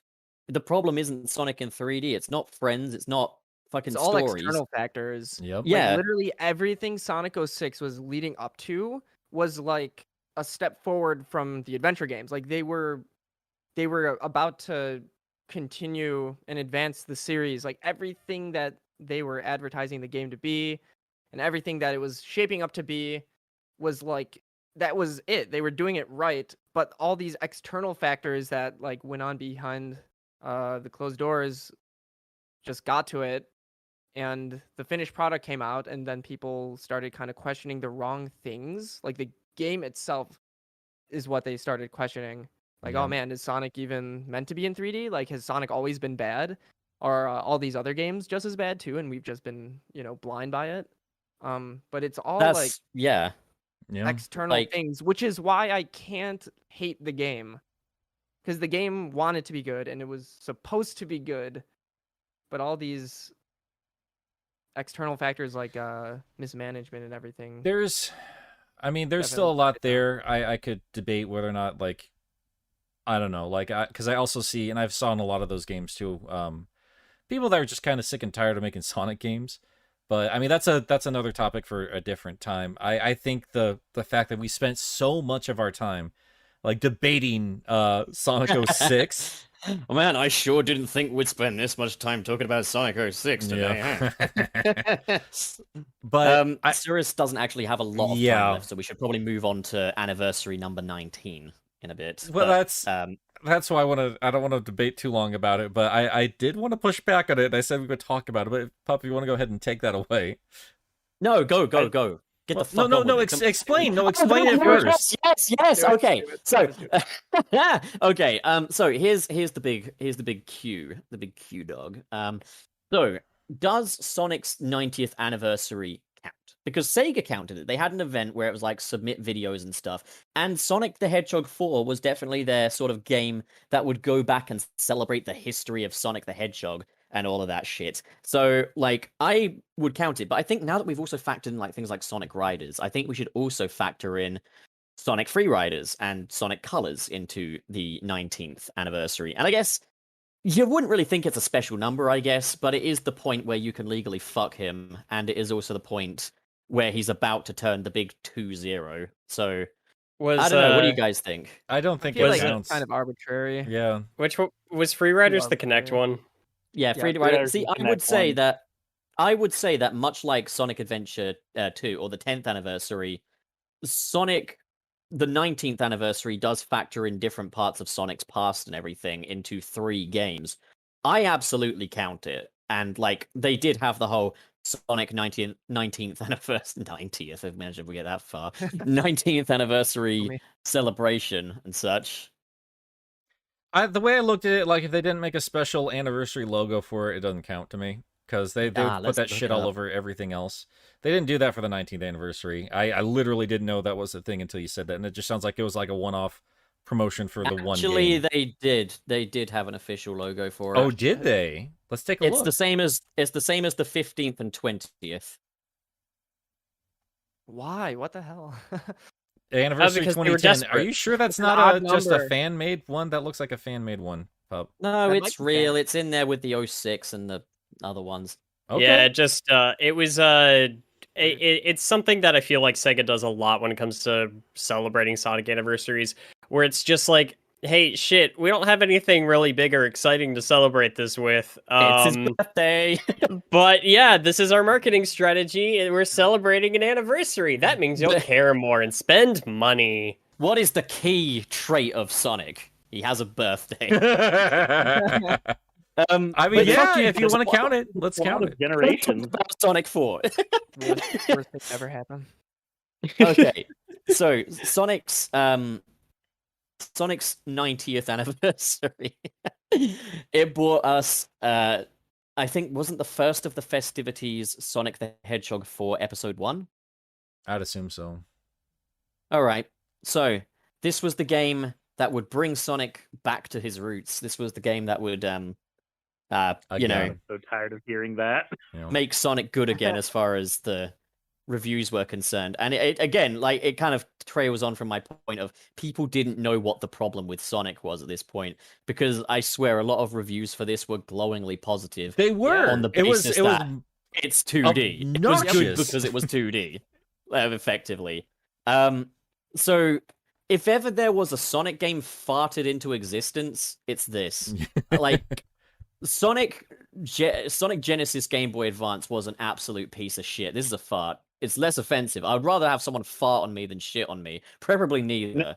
Oh my god. There's a particular article about Sonic 4 that I remember when I was just getting out of high school, and it was 2010. This is right when these two games were coming out, Colors and 4. And I remember an article where one of the first things, and I don't know if anybody else read this one, but they were like, "Is it weird that I'm more excited for the 3D Sonic game than the 2D one?" No, I And it mean was I like was too, and opening- I grew that up was with like the the original. Yeah. Article. Well, when I saw the trailer for Sonic Colors, my reaction was, "Fuck you! This is Wii exclusive. I don't know the Wii. This is the worst Sonic game ever." I was a kid, okay. I was 15. I was pretty jaded still at this point from 06, so I was just kind of passively looking at everything. I played Sonic 4 for a little bit because, like, you guys really have the balls to do this. I played it. I'm like, well, this is bland garbage. No thanks. And Even better than Sonic 3 and Knuckles. Best Sonic ever. sure, why not? I don't even have the energy to debate that. No, I'm not even trying to debate. I'm Every literally just time- saying the things Sega would like you to think. Yeah. There's only so many times we can hear that same Sonic 3 and Knuckles joke before we want to put a different pup cartridge and just No, but walk this it is on. legitimately a direct sequel, though, in this case. And, like, a direct sequel They should. can pretend that. They can pretend that. A sequel, something called Sonic 4, should be better than Sonic 3, or at least Yeah, but as it good. wasn't. The It game wasn't. itself. That's what I'm saying. Yeah, that's what what I'm I'm saying. saying. Is it was a Yeah. fucking piece of shit? Is what it The- was. Because the game is not Sonic 4. The title is. Yeah, I Yeah. know. It's like LS Mark told us. It's Sonic the Portable, a game that was made for mobile phones, and eventually Sega was just like, we're going to completely whore out our original Sonic trilogy here. So I don't really want to talk about the other games for the 19th one because, like, I literally didn't know this existed, and it sounds sounds like this was really only here for Sonic 4, and I fucking whatever, you know. Plus, Okay, we let's do gotta move on get to- things moving Let's along. get a on to little. 20th, man. Like, I want to talk about the 20th anniversary. The 20th. Okay, we can breathe easy now until 25th. So the 20th anniversary brought us two versions of Sonic Generations. And one of them was really good, and the other one was all right. Yep, basically. Never played the I 3DS version, but I haven't really been given much reason to. Yeah. It all right. I played the 3DS version first, and then I played the regular like the good one on PC. And if there's one thing that I really admire about the 3DS game, it's that they went, "Hey, let's flip the levels that we have in this game. Like instead of getting Yeah. City Escape, Radical Highway, you get the fight with the Bio Lizard in this one. Like there's a lot of different stuff that it does that I really, really like. I do That That's makes true, but there's a lot of baffling decisions in there as well. Like the It's obvious one is also a different Sonic making game. making both Sonics 2D. But the other thing is, I think what would have been a really cool idea would have been to have the levels in Sonic Generations handheld celebrate the handheld history of Sonic. So you can Yeah. have That like, was the initial plan from everything I've read. That's kind of they did a little bit of that though because we got a level for yeah, Rush. you got We got a a level tiny for Rush bit. at least. They should have gone the whole hog with it being the handheld history, and you could still Yeah, have they Green did Hill so be your much in opener there. because there's an 8-bit Green Hill. Yeah, you got all the Game Gear games, the Yeah. Advanced Trilogy, Sonic Rush, the Rivals games. There's so much. Yeah, they definitely could have done that. One thing I really wish that they would have done, like maybe they still can, is like combine those two games into one like Mega Sonic Generations, where it just has like every level from both all in 3D. That'd be cool. It Oh, yeah. never happened. Mm-hmm. If any game should have had like DLC, I'm very surprised Generations Yeah. never did. Like that, I cannot think of a Sonic game that's been modded more than It that had one. the Casino Night DLC, but that Yes, They it was almost- a pre-order bonus. Yeah. I feel Yeah, like oh, once they had Generations down, they could have gotten away with going like 10 years without a new Sonic game if they had just like no, hear me out, done regular DLC for it, Yeah. regular level packs and stuff. Like would've bought they it. could have saved so much time. Like they could have And been like, heartache. okay, guys, this is the Sonic game of the new decade. There will be regular add-ons for it I and mean, installments. I mean, to be fair, look at like Sonic mod channels, still Yeah. showing off like mod packs for Sonic Generations. Like the fans are doing that essentially. They really should have pulled a Exactly. Like- Skyrim, you know, where they had like the creator garbage and they're at another $20 to make it a full Oh price my thing God. again. Like, what if they Dude, did that like- instead of Sonic Colors and you know, I- Ultimate? It was I- like Generations It's is back, but it's got a actually bunch of fan mods in it that we've been working on to tweak and you know, Sonic Team I improve think I and all said that. last week they should have had a creator community You did? embedded into the game officially, an Yeah. official creators hub, and have it available on Xbox 360, PlayStation 3, and whatever the fuck else it Yeah, released I don't on. think that they knew like how impactful Sonic Generations was going to be as They could have as, like, checked. as a They were base. clearly they had something there.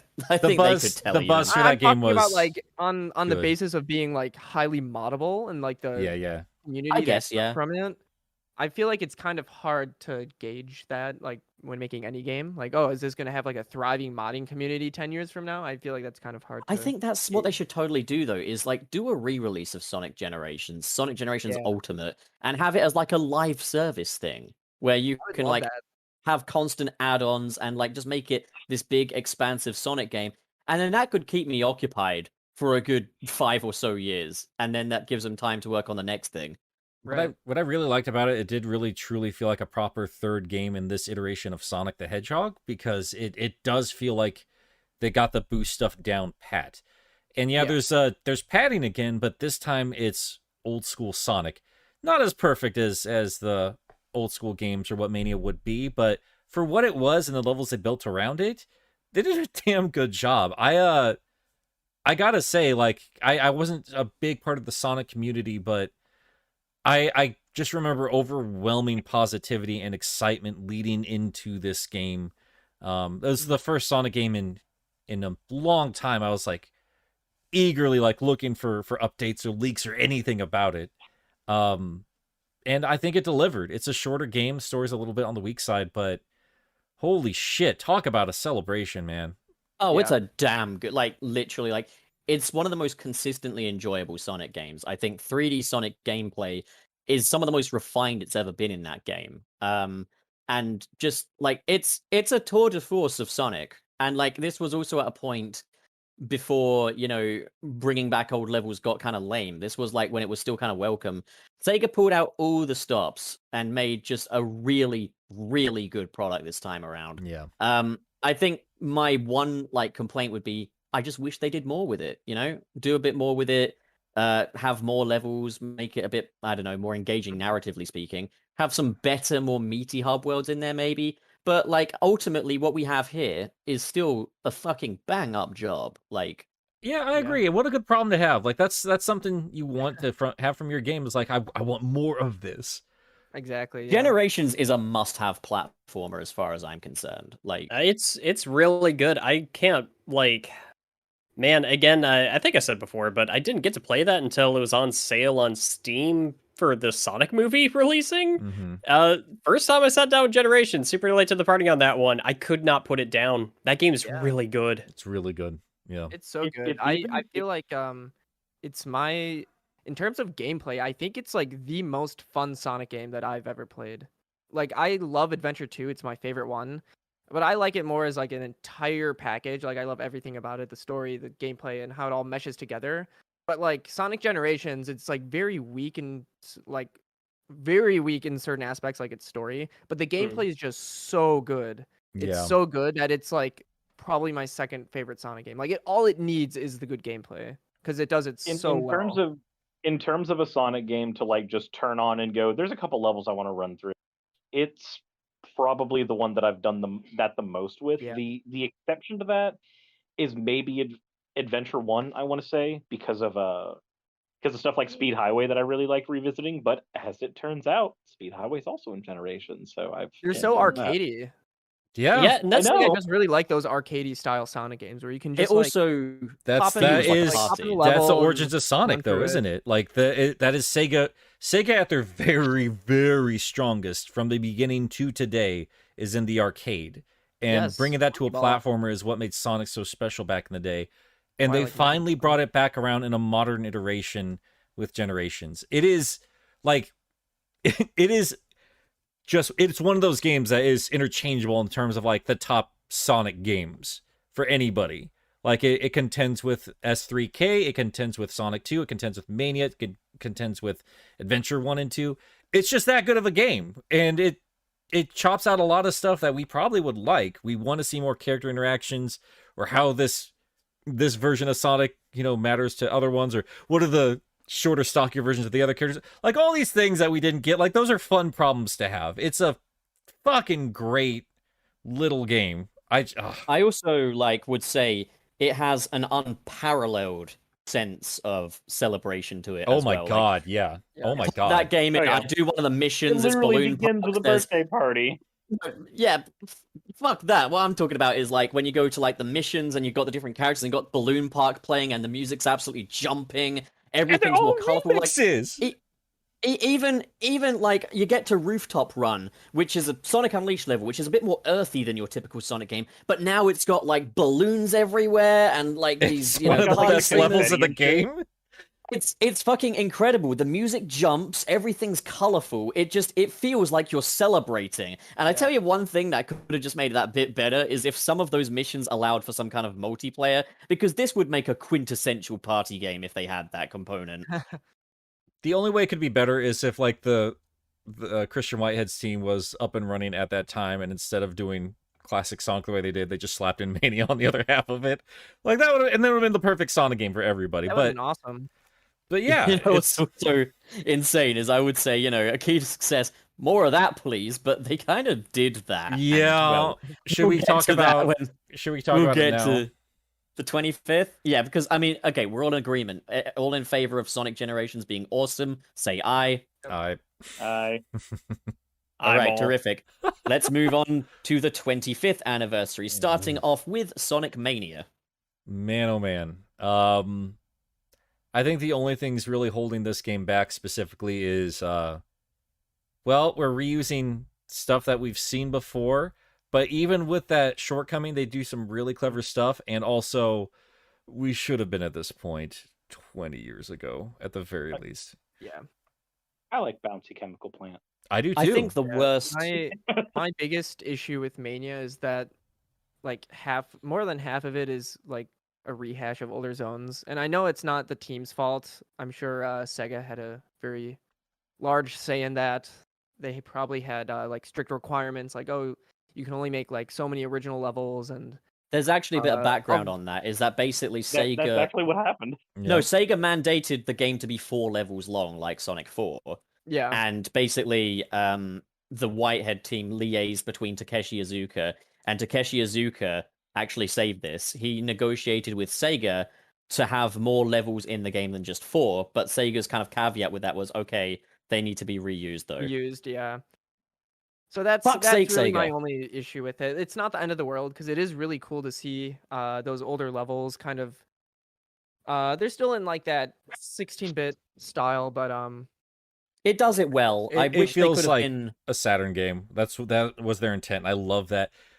I gotta say though, even though we're using levels, the absolute balls on them to be like, no, we're not only going back to levels, we're going to make them better, is kind of Yeah. wild. I mean, I would have been pissed if it was just the same layouts. As I before, agree. But I agree. like the way they remixed them and stuff took it to a new level. Like it was really well done. Yeah. Also, like the original levels in there are spectacular. They more than live up to it. I guess there's two criticisms I would make of it. One, probably the biggest criticism I have is that it's just not as good as Sonic 3 and Knuckles on a whole. Like, it's just the story doesn't connect the same, and it doesn't have that. Well, it doesn't feel as interconnected as Sonic 3 and Knuckles did, or as big. That I don't hold it against it though, because it's not Sonic 4, it's Sonic Mania. Whereas, okay, like, moving on to my other criticism. I wish there'd been a little more imaginative with some of the level choices in there. Like, you're beginning with Green Hill and Chemical Plant again. And it's like, okay, kind of get Green Hill, but it's like, I definitely think they could have afforded a different Sonic 2 zone rather than Chemical Plant. I agree. I mean, there's just stuff I'd like to see just revisited. I do gotta give them credit for getting a little bit bold with some of the choices later on, though, like Metallic Madness. And That was awesome. like it's just crazy. Like they took the Sonic CD levels and they just like, okay, but what if they're good? And then they did it. It was amazing. And Press Garden is still like one of my favorite Sonic God, levels now. it's so good. God, it's amazing. I love what they did with that. Their original levels are as good as what came before, and I think that was kind of the point of it. Like it didn't need to surpass Sonic 3 and Knuckles, but it needed to contend with it. Because this team to me says, okay, even if you don't like it as much as Sonic 3 and Knuckles, we can make a better game than Sonic 3 and Knuckles if you give us enough time to do it. I truly believe that. And like there's no excuse like 30 years later. Like yes, you absolutely should have that, or 25 years later, you should have that ability. And I mean, I guess we could just talk about the future in terms of like what the hell they're doing with that team, because like they finally struck gold in terms of this aspect of Sonic. Like Christian Whitehead and like Tyson Hess, like all the little animations around it, like they very clearly defined what classic Sonic should be. And if it's going to be a separate character in a separate universe and a separate tone from Sonic, this is how we're going to do it. And that's like, I don't know anybody who wasn't like, yeah, cool, I'm down with that. That's what about another thing I'll modern say, like, Sonic? If ever there was any doubt as to what kind of aesthetic and music style classic Sonic kind of had as a signature, Sonic Mania completely, redefined it. It did everything right. T-lopes is the sound of classic Sonic. The animation style, the animation in those little 2D animated cutscenes as well. It's quintessential classic Sonic, and it's at its most refined as well. Like, that's one thing I will say. That's where it tops Sonic 3 and Knuckles, in that it just brings... It brings the cream of the crop to classic Sonic in that regard. I'm really glad that they took inspiration from Sonic 2 rather than Sonic 3. In terms of like art style, because like Sonic 2 is probably my favorite looking classic Sonic game, like if you're not counting Mania. Like you had Sonic 1, it was a little bit like, early beta testing-esque. It's got like a really kind of like rough look to it. But then Sonic 2 really fleshes it out. But then what Sonic 3 does, like what I think it does at least, it goes for more of a realistic look. It's a bit grittier. I noticed that. And I think that they were kind of trying to go for like not exactly like what Donkey Kong Country was doing, where they would like render things in 3D and then photograph it to look realistic. Like they weren't doing it to that extent, but they were definitely trying to aim more towards that like that shiny Western, round like, look. Gritty. Yeah, I'm not the biggest fan of it. Like it looks good, but I definitely prefer Sonic 2 over that. And the fact that Mania took inspiration from Sonic 2, like I love that. Well, I mean, I think they do that in sprites, but I would say like it's kind of a mishmash mesh in terms of art design otherwise, because it Like environments, you mean? yeah, environments, like you go from environment to environment, you can very clearly tell like there are different art styles at play here. Yeah. I thought the overall, like, if I had to define the art style as between two Sonic games, I'd say it's between 2 and CD overall. But Yeah, like actually, the that's- level sensibilities and the power ups and stuff are much more Sonic 3, and that's the best thing about like the evolution going from Sonic 2 to 3.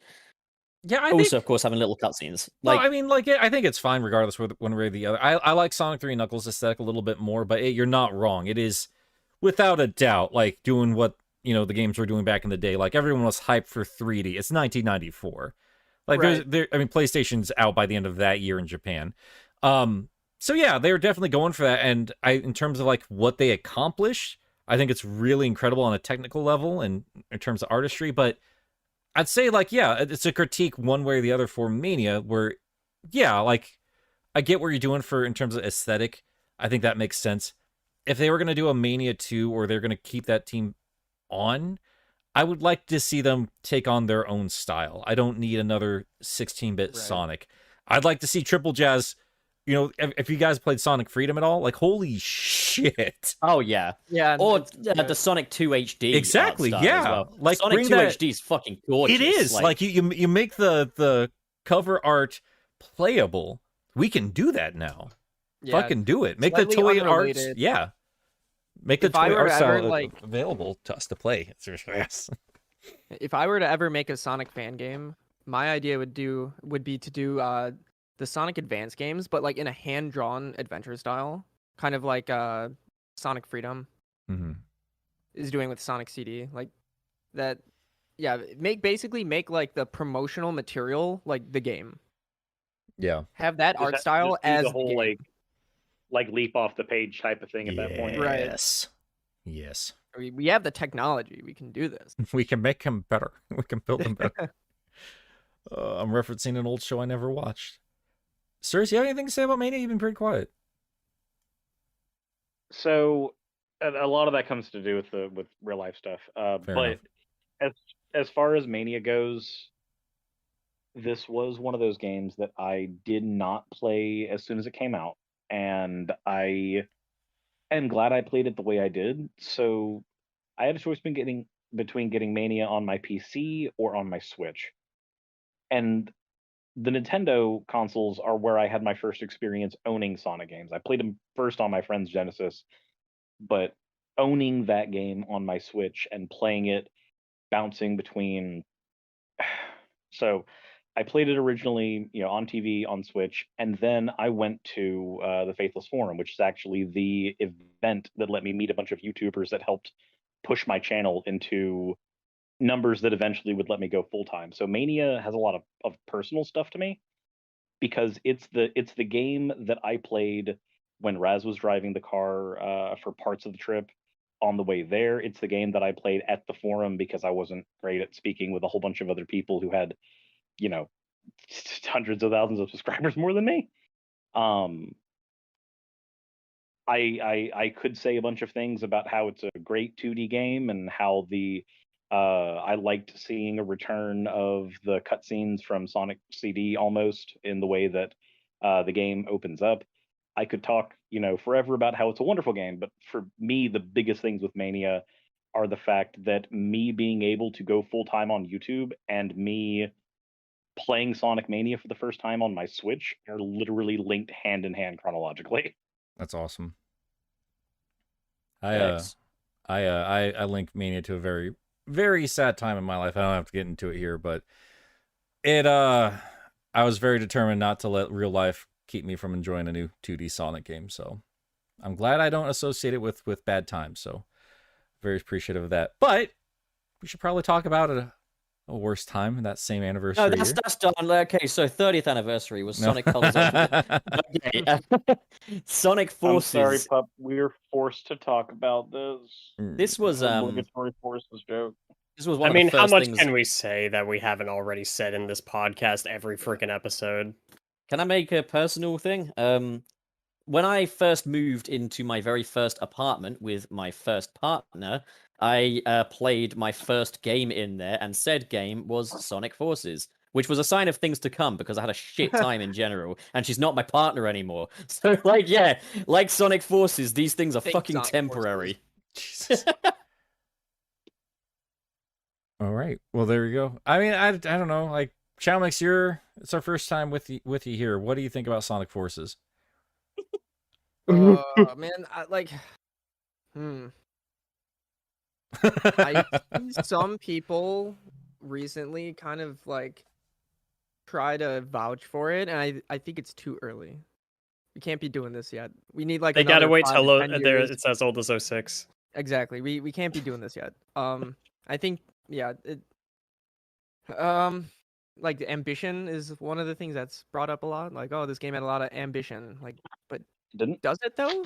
It had the illusion of Like ambition. because yeah, like The Phantom Ruby. like, oh, all these levels are so pretty. I'm like, well, I mean, yeah, like these people that are working on it get paid to do it. Like they're gonna make something that looks decent. Like if they want to advance their career in game design, like yeah, they're gonna.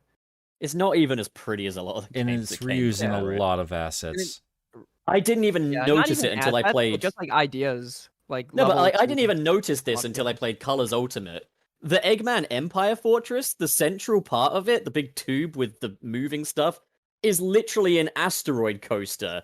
They literally reused that. I My was God. actually replaying Sonic Forces on the anniversary. I was streaming it, Mm. and I got to this one part. I forget what level it was, but because I was playing through Sonic Colors Ultimate so much, I was doing that no wisp challenge. So I have gone through all of the levels inside and out. Yeah.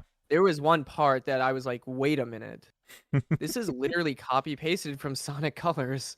It was one of those sidestep sections with different branches. Like there's a upper, mid, and lower path, and you can fall down if you don't sidestep quick enough. Like I swear, it was just copy pasted from Sonic Colors. You would think that like maybe the more that I played Sonic Forces, like the more I would appreciate it, or at least find something to appreciate a little bit more. But I feel like every time I played it, actually is a worse experience. I It think the was- one. Sorry, go on, Sirius. I was just gonna say that that the first time I played Sonic Forces, when I got halfway through it, I remember sitting down with a friend of mine who did like one of my oldest channel intros, and I was talking with him, and I was just like, I don't understand why people don't like this game. It doesn't feel bad. I was only halfway through it. By the time I got to, I was like, oh no, I understand. No, this is Yeah, I had that. this is aggravating. But then I played through it again because I had a friend who hadn't seen like the story of Forces, what little of it there actually is. So I played through it again, and I got more frustrated the second time showing him the game than I did my first time. And then I played it on stream, and I started getting angry at it. And it's like every so I have to echo what Chalmix experienced because it's like every time that I step into the arena with that game and I turn it on again and I start a new game, it's like every time I get more and more jaded to it, and the little things that it does wrong, they get to me more. It's Every time, like every interesting. time I finish a level and it every time I finish a level and it tells me you've unlocked 5 new pieces of Oh equipment, my but we're god. going to do them Ugh. for you. That- I was getting really angry at that on stream actually. I'm like, oh my god, just get on with it. And it's My, the gift um, that keeps on every taking. time I win a level. I This is like find that it's more like an actually, me arc. mashing through the menu prompts, like when you get items at the end of the level, I feel like I had more actions per second in that section than the entirety of the level. Like I pressed more It's buttons amazing during what that the item entire level. prompts when the item prompts are sucking away more of your time than 06 loading screens. Yeah. My experience with it was more arc like. So I got the game. I thought it was the best thing ever made for a bit. Then I started to kind of low key resent it. Then I fucking hated it. Then I didn't play it for a very long time. Then I bought it again. No. And I didn't sell bought the it other on one. I just bought it on another console. And I played it some more, and I was like, nah, okay, this is why I didn't play it again. And then I played it some more, and I was like, well, I kind of like this, actually. And now I'm just at a stage where I'm just like, haha, hedgehog go brrr. Yeah. I was So what you're Mm. Forces gave you a love for me, so you could like Forces. It's just a quick little fireworks show, really, as far as I'm concerned. It's not It the was, most offensive thing, but it's a Oh, yeah. kind of nothing game. No.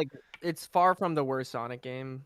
Oh yeah. but I don't know. I think the most frustrating thing about it is just how middling it is, really. Yep. But it's also just kind of like, it's not something I actively want to go out of my way to spend my time on. I know that we were planning on talking about it more, and last night I sat down to play it, and I'm just messaging the guys like, do I have to do this? I think also the worst thing about it is like there's so many things where Sega had proven that they'd really refined their craft in so Yeah. many areas. Like especially like Generations was kind of Oh, like the blueprint. Yeah. And they had modern Sonic and classic Sonic's gameplay absolutely perfect. Okay, classic Sonic not quite perfected, but it worked. And then literally come forces like you're doing all this again, but it's like shit. Worse. What The if problem- Generations That's the most was offensive part about it is that it's not even as good as Generations. It's Yep. like actually quite a few steps down, and like it sucks being a Sonic fan because like Sonic is all over the place usually, but then like the most recent decade, the 2010s, they like finally find some consistency and like you drop your guard. Because like you always have your guard up in like the early 2000s, like they're constantly trying all these new things. You're like, we don't know how this is gonna turn out. Like keep your guard up. But then they basically find some consistency in the 2010s. The games are like all pretty solid, and then they go in for that frame one Dark Souls parry and just like crush you with Sonic forces. That was like I remember before it came out, like my overall response when people were like, "You're looking forward to it," I was like, "Yeah, of course it's gonna be good. It's just more like some Generations, isn't Exactly. it?" Yeah. Like, But took that I for didn't granted, learn didn't that I? lesson though, because like I feel like it's just another time around with Sonic again. I mean, even the classic games like, well, Knuckles Chaotix should be good because Sonic 3 and Knuckles was good. Uh-oh. Well, Sonic 06 and Sonic Heroes should be... I mean, Heroes is like a weird offshoot game of Lost World, so whatever. But Shadow should be good. It's just the Shadow levels. Uh-oh. Sonic 06. Oh, no. And it's just the same shit over and over again. Like, they finally refined something, and they just shit the bed, and now we are where we are, which is the 30th anniversary. I fucking Maybe- hate Sonic. So, the most recent anniversary. The 30th. That one. The anniversary of the block. Welcome Minecraft. Welcome Sonic Colors again. I mean, I sure loved the symphony, but we're talking about games, Yeah. so Are we The gonna talk symphony about was the Minecraft? best part. Yeah. Are we talking about Minecraft? No, we count we it? I mean, Service has to get out of here in about 5 minutes. I do want to hear his thoughts first about. And I can't be here too much longer either. Yeah. I guess we'll save the rankings for another time. Yeah. I mean, the rankings can be pretty quick. Yeah. all Okay, things we'll do considered. it quick. Don't dwell too much on our reasoning. Just quick, snappy. But we've got one after Forces but we've talked about Okay. to death already. Yeah, Sonic Colors Ultimate is the 30th anniversary game, and it's it's all right. I don't give a fuck. Like, It exists. It's very offensive as a remake. It's not offensive as an individual game. Sonic floating down in Aquarium Park. nope, Act 3. nope, wasn't that? It was Act 3 of Starlight Carnival. Starlight Carnival. You're right. Yep. It was Act 3 of Starlight Carnival. Sonic floating himself down was like the perfect poetic representation of what Colors Ultimate was. Everything around you. That's Everything how around it made an entrance. It just So let's be fair though, Forces didn't release on the actual 25th anniversary, so we might have to revisit this after Frontiers finally launches because they might. Still I'm count hoping that. it's not. I'm hoping it's not an anniversary title. We'll see, one way or the other. We're gonna see because I guarantee Origins and other garbage they release. Well, the movie's coming out. It's gonna probably have the 30th anniversary logo on it for a little while still. gonna be the tie-in. You reckon? I They think so. Really, they're literally doing the Disneyland thing when it comes to anniversaries, yeah, aren't dude. they? Where it's Yeah. like, get ready for the 4th year of Sonic's 30th anniversary. Basically. Oh, Sega cares more about Yeah. anniversaries than they do about Sonic. The numbers only go in tens. There's literally no numbers I between. was trying. It sucked that I was trying to make. I was thinking in the back of my head about making a joke about like how Sonic's actually like an abusive domestic partner who every now and again like has these moments of clarity where they go to therapy and they get their shit together, and then like they just go back to treating every year. But now that you point out that like they're so obsessed with the anniversary specifically, I'm like, no, this all checks out. Sonic is an That's your partner. Oh, It just man. feels like they're fixated on it because now they're slowing down the releases of it, and we're not seeing an uptick in quality between Yeah. these gaps of releases. I wouldn't call it a seems like drought, we but only get games during the anniversaries now. yeah. And that's fairly standard for most game dev cycles, but we do expect a better game in the Sonic interim. then.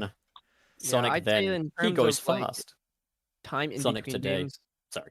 around like 4 or 5 years is pretty standard. But you don't see like Assassin's Creed games being like, this is the 10th anniversary Assassin's Creed. This is the 15th anniversary. They don't really attach like that. Not to the year. logos, no. They do it Yeah. like in a press release, but that's about It is it. a very Sonic thing to do.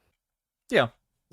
Yeah, Sonic back then, the appeal was he goes fast. Sonic now, the appeal is, again, he was born at some point. Yeah, that plays into like the legacy stuff, and I know a lot of people think it's nostalgia pandering or stuff, but like they do want to remind people like, yeah, this is a long-standing franchise, and we're still here despite our best efforts not to be here. And I think Assassin's Creed and Call of Duty and the like, they've been here for a very long time at this point, but they also don't think they want to give the impression that they're anything but fresh. They want to be Yeah, the newest, that's hottest video true. game, and Sonic's Exactly. long past that point, which is a shame. Shall we do our little rankings then? Go What around are the table. how many games was that? 10?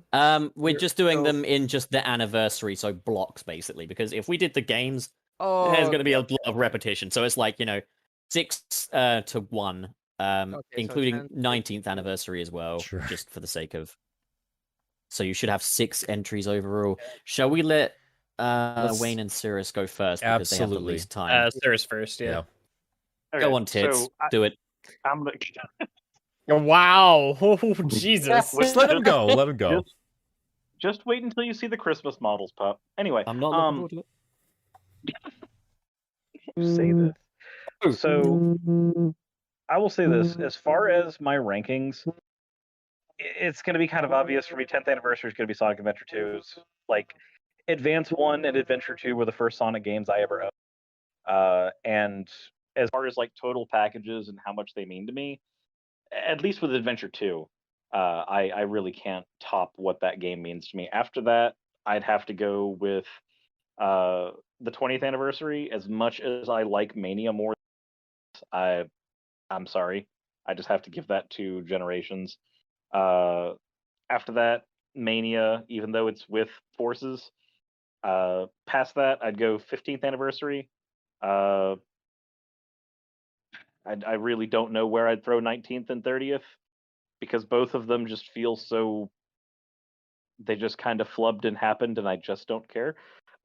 And the 19th anniversary and 30th anniversary apparently both have colors. Wait, was Sonic 4 and Colors? Did they both come out during the 19th one? They did, but we were only counting Sonic 4.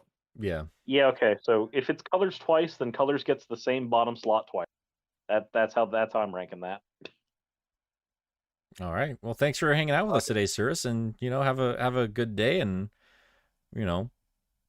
whatever. Fuck you. and whatever. Yeah, get out of here. My God. Thanks, Nick. I appreciate and whatever. Your I will. time is up. All right. I will see you guys. Everybody who's watching, thank you guys for popping out for Sunset City. Chaomix, thanks for hopping on as a guest. And I am sorry I'm not able to stay till like the last bit reading super chats. It's all good, man. We're already at the 2-hour mark anyway. Yeah. All right. Later, man. Goodbye, Cirrus. All right, now that Wayne. he's gone. Yeah. Yeah, now we can start talking about how sexy he is. All right. So I Wayne. gotta be honest, it might be the same order. All right. You I guys think are so fucking boring.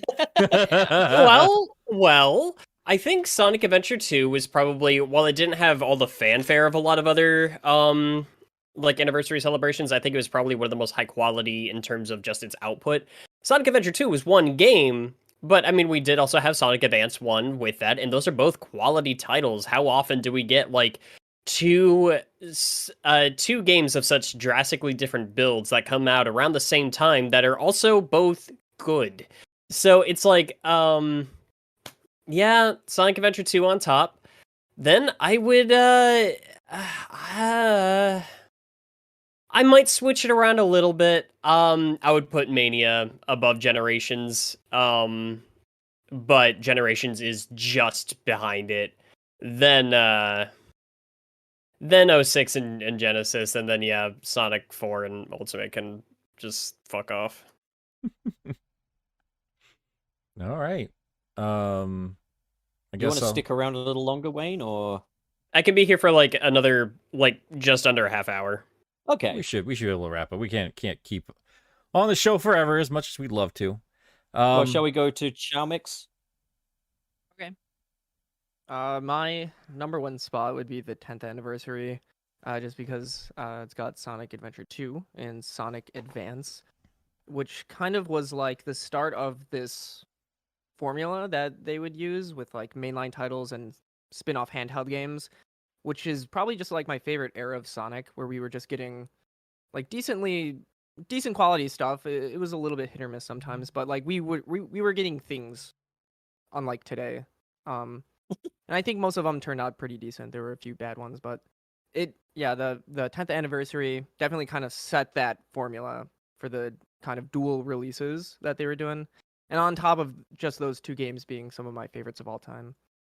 Second would be the 20th anniversary. That's with Sonic Generations, right? Mhm. Yes.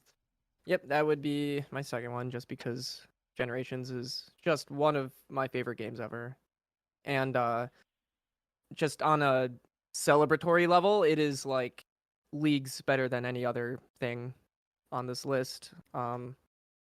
It's a good celebration, and at the time that I played it, like I was a little bit out of being into Sonic. But playing that game just kind of reminded me of like all the things I love about it. So Yeah. it's a very comfy game. I like that game a lot. Third would be the 25th anniversary, purely because Sonic Mania is just so good.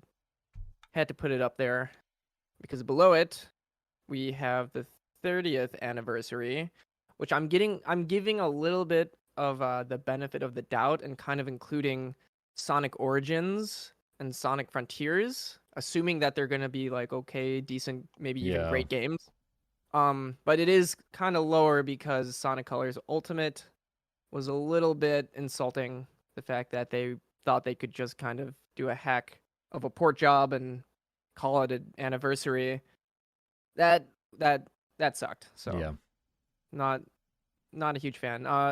It is a little bit funny though, because I will say that Colors Ultimate made me appreciate the game more, even though it was a worse version of the game. Like, I guess I'm kind of weird. Like, sometimes for me to get into something, like all I need is like other people to also be participating in it, and then I'll give it a shot, and my opinion is kind of changed in that way. I think when the original game came out, I wasn't like part of the fandom, and I just like played it on my own like a little bit after it came out, so it never really stuck with me.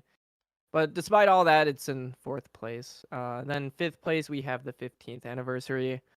That was just like a disaster for the entire brand. And it's something that I think even to this day, we still kind of feel the lasting effects from. It's got that long COVID. So, yeah, that's last place. Nick? So my order is going to be a little bit different here. So first Fucking starting from the hipster. top, it kind of is, unfortunately. So 20th anniversary is my top. I do think Okay. Mania is a better game overall, but if we're talking in terms of anniversary, there's little in this series that's hyped me quite as much as Generations and delivered. It's a phenomenal game. It's a phenomenal celebration, and it really felt like everybody all at once, regardless of what era you celebrate the most, could come together and celebrate this game and our love for the franchise. I don't think there's a better celebration out there than Generations, and its lasting impact now just goes to show that. Second place for me is the 25th anniversary. I think Mania holds that much weight compared to everything else that happened. I think Forces is kind of whatever. It didn't offend me as much as it did for other people. Well, I do agree with the criticisms. It's not a very good game, but it's a competent enough game I just don't fixate on it. My focus was, for me being the older fan, Mania, seeing this return to form and potentially outclass what I grew up with, and reminding the entire world, yes, Sonic was good and is still good, and this brand, this identity, this persona, this has all been well defined since the 90s, and we don't need to be ashamed of that. It's amazing, and I love it. And Forces at least flirted with what made the early 2000s special without truly understanding it. And, you know, I still holding out hope they are learning some lessons there and stop being so afraid. Mephiles is back on merch. He's never been on merch before, and we have merch 2021. You can walk into a Target, buy a little Mephiles skateboard. That is wild to me. So I'm hoping this is like, and I know it's like a slow go, but I'm hoping the good ideas from the 25th anniversary are still going to play out. I think I'm being a little bit too optimistic, but we will see. Regardless, Mania is that good of a game to me. So that's my number 2. Third place is the 10th anniversary. Not so much for Sonic Adventure. I don't hold it in as such high regard as Pup, chaomix, or Cirrus, but I do still respect it, and I do still think it's a great game. Just more for me when I look at it anniversary-wise, it just, again, as an older Sega kid, it was a really sad time for me as a Sonic fan. Again, like the brand turned out to survive, past the Sega stuff, but it never seemed to take as much care for Sonic going forward. I know they made like a big to do of it with the X and Heroes and everything going forward, but it just never hit that high again after that point. And it's a strong point to go out on, but just everything that was happening around the 10th anniversary is just what puts it down below the other ones, where these other ones were later on in the franchise's history, and you're allowed to be like, okay, look, let's actually celebrate that we're still here and there's still things to celebrate. The 10th anniversary was really an end of an era, so that's my reasoning there. Not so much the game itself, just everything surrounding it. After that, I suppose the 19th, I technically wouldn't count it. No, wait, no, not even 19th. I keep forgetting. The 30th anniversary. I don't think it's done yet, and I think the way we've celebrated it was a lot of fun. I think they're really kind of defining how they're going to celebrate Sonic the Hedgehog with these silly anniversaries. And the symphony was great, and the Minecraft stuff was kind of shitty, but still an interesting tie-in. And all the other tie-ins were fine. Colors Ultimate is it is what it is, and I have a lot of thoughts. I'm still editing. I will get back to editing once we're done here, but I also have to take in the caveat that we're in a pandemic right now, and we have another big game coming forward, so it's more of a wait and see approach. But as of right now, I'm very mixed on the overall 30th anniversary, because Ultimate wasn't it. It wasn't the way to do it. And after that, obviously, would be 19th. If I'm going to count it at all, it would go there. It's just whatever. I don't really feel like talking about Sonic 4. And 15th, we've talked about for probably half of this episode, and that's for good reason. And I don't really think we need to expound upon that any further than that. It's at the bottom for a reason. All right. Can I go from bottom to top? Go for it. I feel like it blends. Oh, no, you're a much Okay, better so- bottom. It's fine. You bitch. Okay. So, in sixth place as my worst one is the 19th anniversary. The reason being, they took a mobile game and not only gave it pride of place, but also called it Sonic 4. Fuck you. I've got no respect for that. In fifth place, we have the 15th anniversary. Now, I know I'm something of an apologist, a game apologist for Sonic 06, but put it this way. You had some really nice athletes there with your 15th anniversary, but they tripped over every single hurdle, and that's both hilarious and devastating. And yeah, Sonic really just kind of came out of that anniversary limping, to the finish line, and that's just not a good way to be. Unfortunate circumstance, got a lot of respect for it, except for Sonic Genesis, that thing can fuck itself. But like the rest of it, I respect. Just didn't work. Fourth place, the 30th anniversary. Okay, so let's pretend that Sonic Colors was an anniversary game and so was Sonic Free Riders. The 30th anniversary took the 19th anniversary and got rid of everything that was crap and kept the one good thing and gave it a nice new coat of paint while also fucking it up entirely. If I may But interrupt hey, real quick too, though, we keep forgetting about it. They didn't bring back DS colors. oh yeah. Cowards. Well, good thing I already own that then, eh? Yeah. So yeah, 30th anniversary. Well, yeah, it happened. It was a thing. In third place, the 25th anniversary. I'm quite surprised by how high up this landed, but it really must be said, Sonic Mania is that good, and Forces is like you know I don't hate Toast, but it's Toast. Whereas I'm pretty much used to. You know, for my birthday, I was kind of hoping for something a little more than just toast, but you know, Is it even like, toast? I times are feel like tough. it's just plain white bread. You're right. Yeah, it literally like not even any fucking be butter bothered on it. Like, with it's not even that good white bread either. It's a little bit stale. Yeah. But you know, I still like bread, so I'm not gonna pretend I'm more hurt than I am. Right, this is gonna be a weird one. This is probably gonna catch some people off guard. In second place is the 10th anniversary. Now, let me make one thing clear. Sonic Adventure 2 is my favorite Sonic game of all time. Maybe one of my favorite games of all time. The thing is just that fucking good. Like, oh my god. And Sonic Advance 1, not bad either. Pretty good. They had the right idea. And I really, really like that Sonic Adventure 2 really celebrates the future of Sonic while also having an air of finality to it. Just doesn't make any fucking sense, does it? It feels like a satisfying conclusion to the Sonic series. At the same time, it feels like it's entirely wrapped up in Sonic in the here and now, as it were. You know, there's not really much looking back on, oh god, we fucking love Chemical Plant, you know? Like, it's a fully brand new experience, to quote Takeshi Iizuka when he was talking about Sonic Forces for the first time. Interesting. In first place is the 20th anniversary. That shouldn't have been a surprise. You know where I'm at. But, like, my god, like, Sega had all eyes on them for the Sonic 20th anniversary. And holy cow, they delivered. They really, really put on a show for everyone that even non-Sonic fans were saying, hey, that's pretty good. Like, it's just... it's a quintessential platformer everybody should own. Like, Sonic Adventure 2, my favorite Sonic game of all time, is not a quintessential platformer that everybody should own. That's for me. That's my thing. Back off. Sonic Generations, on the other hand, everybody should have it. If you don't have a copy, have one. Even if you don't have an Xbox 360, PlayStation 3, or PC, own a copy of Sonic Generations, because it belongs in your house. Just stick it up on the mantelpiece or some shit. I don't care.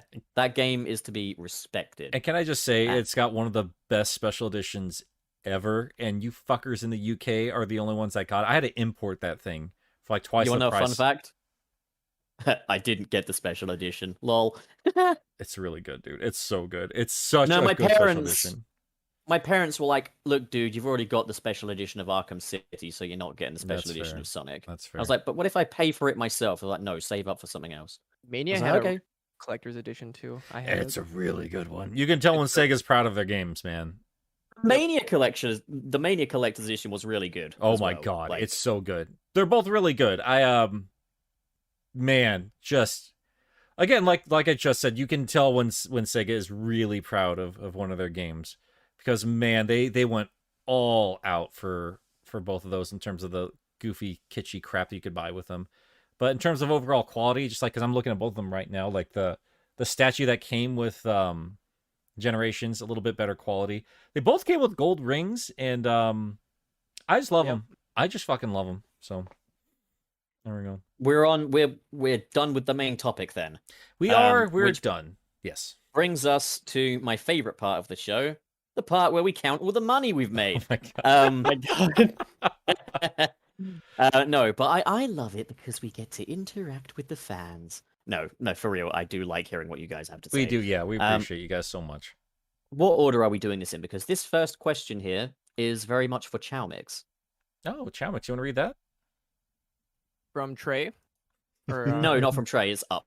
Oh, I see it. That Jordo donated $5, and he said, "Chaomix, do you like drizzling ketchup and mustard on your hot dog feet?" First of all, I'm from Chicago. We do not put ketchup on our hot dogs. So I gotta disagree with that. Mustard, though, mustard is a pretty good condiment for hot dogs. Yeah. Can you send me a pizza in the post, like a Chicago pizza? Okay. Can you ship one out to me? Just so you know, Chicagoans do not eat deep dish all the time. They just usually eat pizza. They usually I eat... just want to try a Chicago pizza. Yeah, like for some reason when people are like, "Oh, you're from Chicago, so you guys got like deep dish pizza." It's like, yeah, we do, but like we're not eating it by the spoonful here. It's just I don't think we Yeah, can get it. I don't know where to get it here. So if you could just send one over if in you the want post, fully I will cooked and hot and tell you shit, something in a from nice, Giordano's or Lou Malnati's. just get it out to me in a nice soggy brown envelope. I'll be happy. Chicago is great. Is a great city to visit if you really just want to clog up your arteries. They got some great food for that. But like my buddies in Chicago have flat out told me. My wife lived in Chicago for a while too. She's like, look, that's what you bring your out of town friends to. Like, yeah, otherwise we're getting a regular ass pizza. Like, we do not have the arteries to put up with deep dish all the time. Can I get this next one because it's literally from my husband? Sure. Go for it. Okay, so Trey Nobles sends $9.99. You could have just made it 10, dude, for fuck's sake. I'm joking. He says, I'm not going to be able to stay till the end, but I love you all, as per usual. Me especially, though. Saving up for a B-Theory hoodie. Take my money. Hashtag hot dog shoes. Isn't he sweet? I love Trey. He's a good boy. We love him to death. Okay, I'll take Jamal's, our pal Jamal. There we go. Our pal Jamal. I want to ask Jamal directly. I mean, he's one of my patrons. I think I'm gonna message him does he care if we mispronounce his name or not? I'm gonna if he turns out he's like, actually it's Jamal. Listen, I'm British. There's no other way I can really pronounce it without sounding like a dick. So like, You don't do hard A's though. You guys do the alls. You don't do the ah. well, just suck my dick. Get on with it. Make sure to put the mustard on it first. Exactly. It's slathered in scalding hot Chicago pizza. I'm in a lot of pain right now. Just to get a Chicago dog. Are you kidding me? What's that place that makes the good Chicago? What's the franchise With one? the fucking super chat, Nick. I have to know. Like I'm curious. Chaomix, what is it again? I don't remember. Like the famous, Say that again? like the famous franchise restaurant in Chicago. I think it's Portillo's. Yes, thank you. Portillo's is fucking delicious, man. They have a chocolate shake that has a chocolate cake in it. Like there is just a slice of chocolate cake at the bottom of the shake. And like when you drink it, you just get like little bits of cake with it. It's amazing. And it's literally impossible to describe without rhyming. Oh, for fuck's sake, Mike is back. Get the fuck out. All right. No, I forgot that we were bullying this poor person. I finally figured out where that came from too, because Pup said some random shit. Leave me alone. No, I'm so sorry. I don't know how it got to this point. I don't remember what you said specifically, Pup, but I listened back to our episode yesterday, and whenever it was last week, you said something about a mic, and that's kind of what kicked it off. You said, I'm not a mic.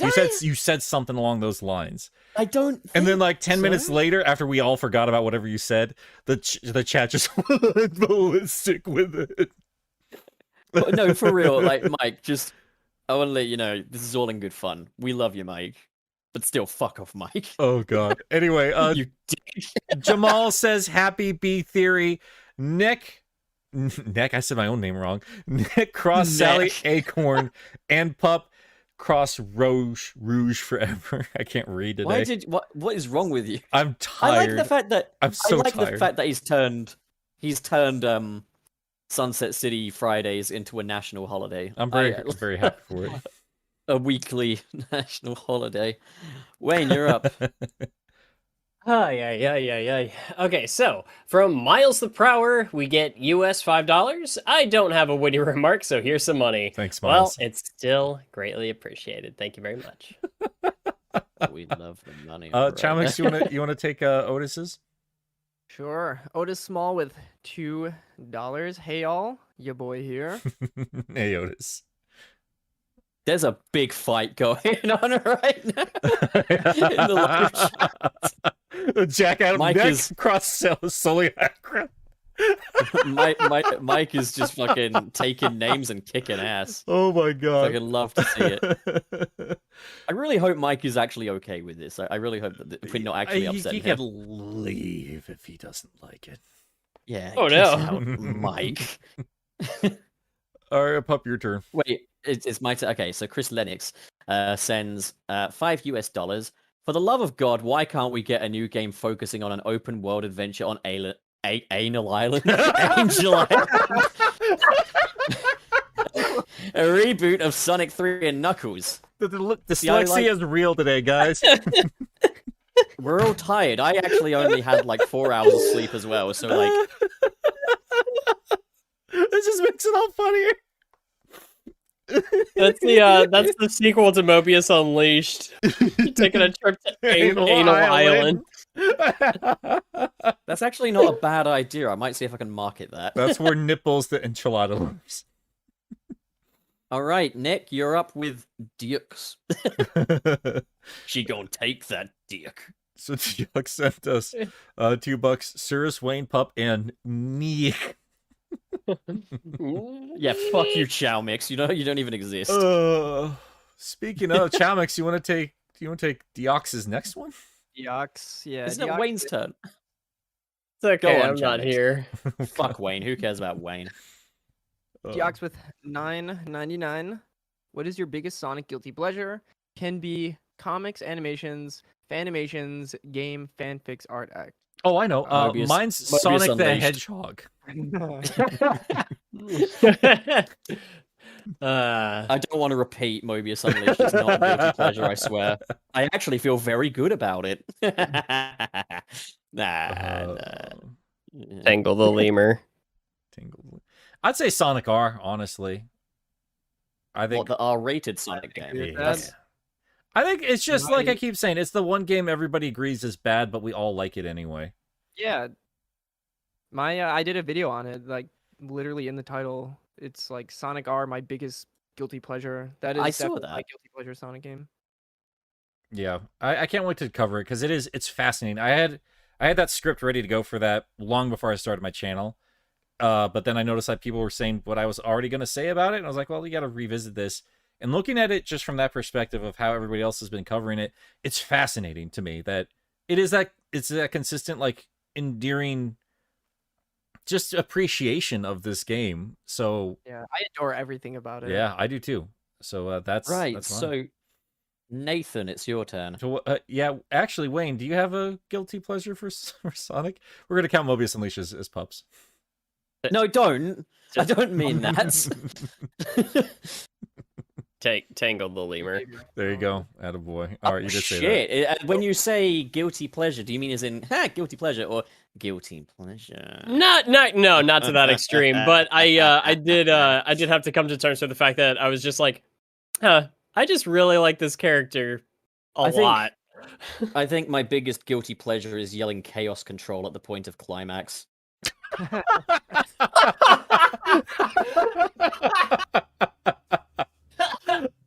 Why are you like this? Why, Pup, why are you? You know that American construct of freedom? This is kind of my interpretation of it in a way. It's just less guns, more cringe. Wayne, do you want to take the next one? Wallace. All right.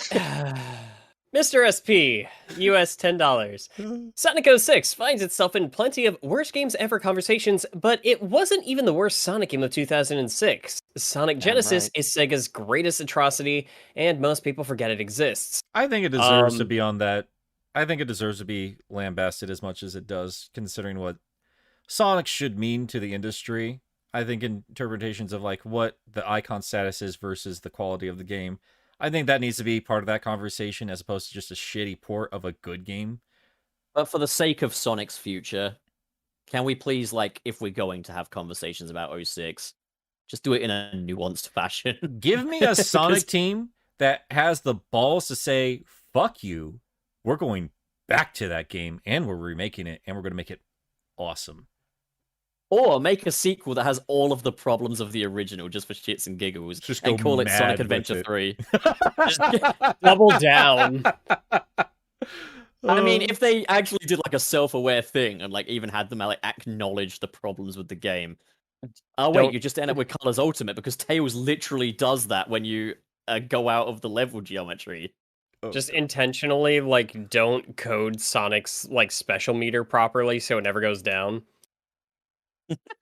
Infinite boost. Glorious. Whose turn is it? I think. Yours? It's back to Pup. Okay, so excuse me. Black Yakuzu 94 sends us a delicious $5. I love Sonic 06's story as a concept, but the finished product just isn't as good. It has cool moments, no doubt, but the story needs more than that to function. I said it last week.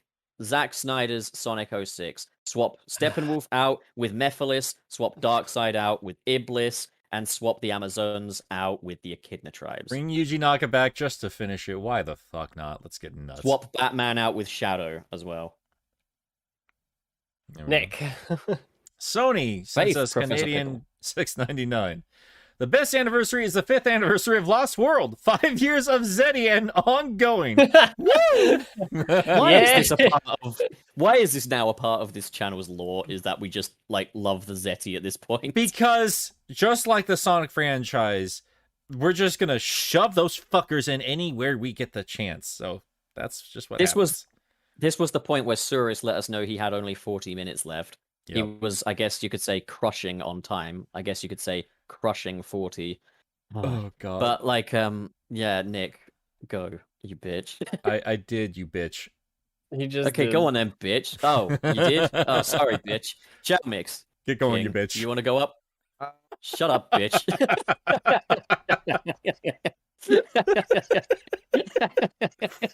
What's wrong with us? Ignore us. You go ahead and read it out, man. You can do it. That one is Black Yakuzu 94 with 2 USD. Sega's problem is always learning the wrong lesson. Yep. Yeah, we were kind of touching on that. I will say though that like after 06, we wouldn't have gotten like the boost games if they kind of just stuck to their guns. And I do really like the boost games.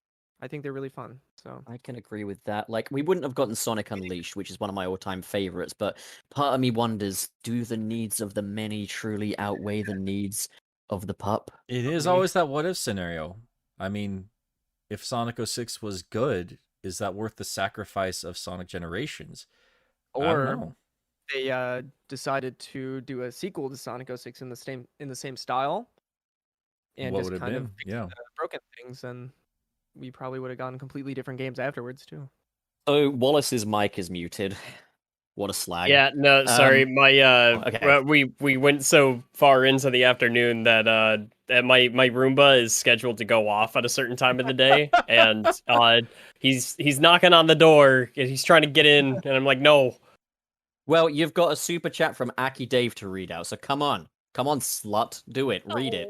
Okay, Aki Dave, US $1.99. Love you guys. Keep up the amazing work. Thank you kindly. Thank you, Dave. I know you're not even like much of a Sonic fan at all, but I appreciate you being here, dude. Yeah, we love you, Aki Dave. Is it my turn? I believe so. Wait, I don't know who's. No. It's Pup's turn. It's Pup's Okay. turn. Rocky Ness sends us $10 US. The first anniversary was my favorite because of Sonic 2. You daring today, aren't we? But in seriousness, Generations and Mania's anniversary was great. Love the podcast as usual. A big red heart emoji. Oh. Thank you, Ness. I'm actually going to We take love you too. this next one here because Chaomix, you need to take the one after that. Right. Black Yakuza sent us another $2 again, dude. Thanks for being here. Sonic is cringe, but he is free. Okay, deep thoughts. He Thank joins with the pup philosophy. you. All Go right. on, Chaomix.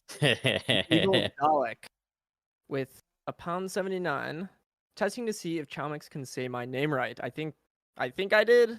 Let me know if I did. Say it or not. again. You kind of cut out when you said it. Evil Dalek. Yeah, that's you got it. correct. You got it. Fucking Unlike me. Trey. Yeah, I No, mean, no, yeah, not sorry, Trey. Nick. Me. Nick. Definitely Nick me. completely fucking butchered the pronunciation of Dalek.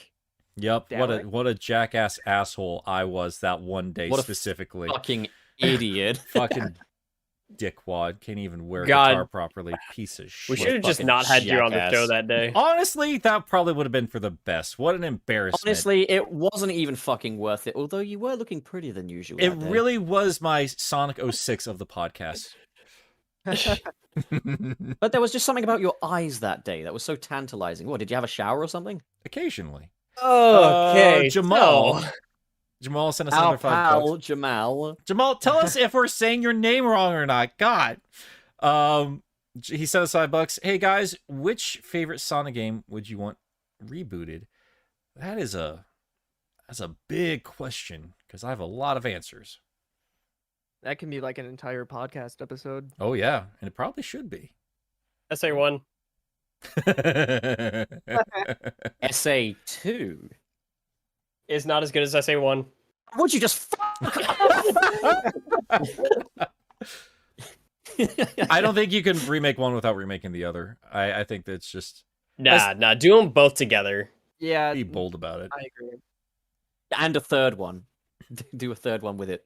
I mean, fuck it. Yeah. Crash 4 it up. Prove that you can Yeah. handle this game and make it better, and then make a third one. Literally spunk out a block of gold. You know what? I'm gonna say this. I want Sonic Adventure 3 to be a remake of Sonic 06. That's what I fucking want. Be With that the bold. Zack Snyder inspired story I picked. I swear to God. I'd be down for Also, that. Jack Adam 32 just said Nick had a rough transition into pronunciation. I sure did. Oh, we got another one. Who wants to read for Jerome? Jerome McCullough with £2. Chaomix. You ever played a 2D Metroid game?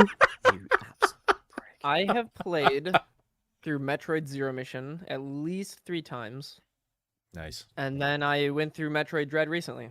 I tried playing a little bit of Super Metroid before Dread came out, but I was not able to get too into it and finish it, so I just ended up skipping to Dread.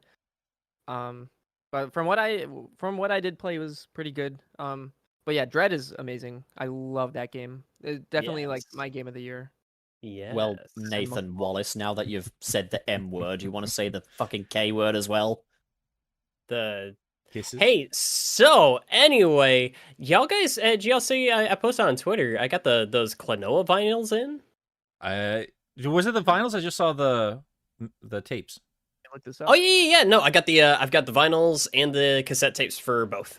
Nice. The train headed for Sunset City. I'm crawling under it.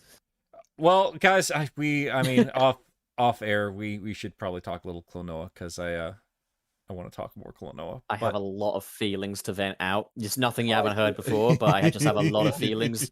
I think I do want to explore that a bit. But yeah, guys, we should probably wrap it up. We've been going for quite a long time. Chaomix, thank you so much for being with us and spending this much time with us. I know it was a long wait to get going and a very long conversation. And obviously, you're always welcome here. We got another one. Bebop we got Nux sent us another one. £5. If there was a game to celebrate the Sonic Comics anniversary, how would you guys do it? Metal Virus. Metal Virus. Yeah. There you go.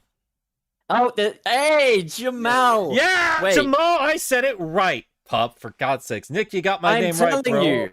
Listen, you green bitch. I'm telling you. As a British man, this is a natural way of pronouncing the name Jamal. Listen, you and British, you British.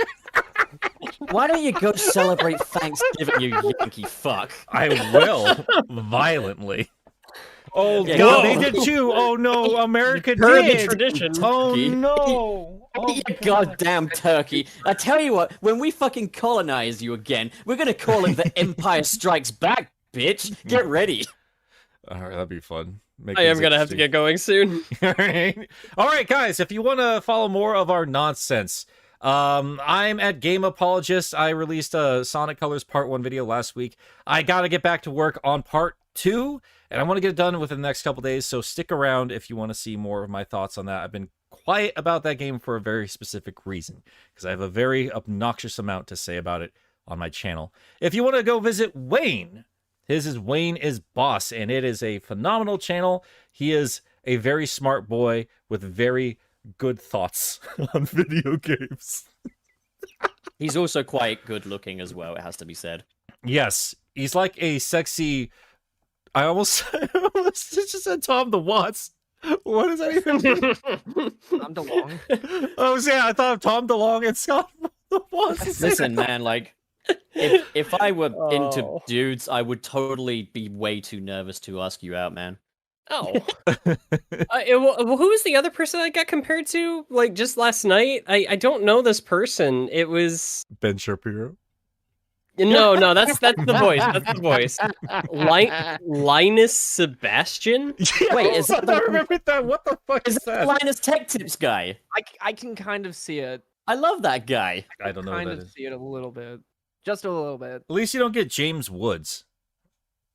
Oh, dear. I can kind of hear it, though. I don't. Whatever. Anyway. Wait, no way! I can totally hear James Woods, kinda. Yeah, you can But, do like, a when Hades you- impression. When you raise your voice, that is. It's like when you're just talking at a normal cadence, like, I don't get that much of it. It's fine. Fair enough. But yeah, you can find Channel Pup at Channel Pup, of course. You've been covering a lot of Spider-Man stuff recently. Am I mistaken? Yes, there has been that because there's a lot of Spider-Man going on right now. But all the same, this has been... I just really want to say this. This has been a very momentous episode because today is the day Jamal is no longer our pal. He is now our soulmate. He's our Paul. Our soulmate. He's our Paul. He's our soulmate, Jamal. Okay? Fucking let's go shopping. Is No, Nick but Hades? yeah. I mean, yes. If there's anybody who's literally head on fire in this podcast, it would be me. Yeah, so just watch my channel and shit. You know, there's also, yeah. But let's Places let you can- our guest speak for himself, because he's got quite a phenomenal channel. You want to talk a little bit about that, chaomix? Sure. Yeah. I mainly cover Sonic content. I have like one non-Sonic video, but maybe in the future I'll branch out a little bit. But as it stands now, I try doing like weekly-ish uploads. Sometimes I'll miss a week, but it's fine. I do like Sonic discussion-based videos, and I try to kind of think out of the box with my videos. They're very weird. For example, my most recent video is which U.S. president had the best Sonic games. People were like really digging the thumbnail for that. It's on a Twitter. great- Your Your thumbnails, thumbnails are are- always yeah. spectacular. They're so good, dude. Yeah.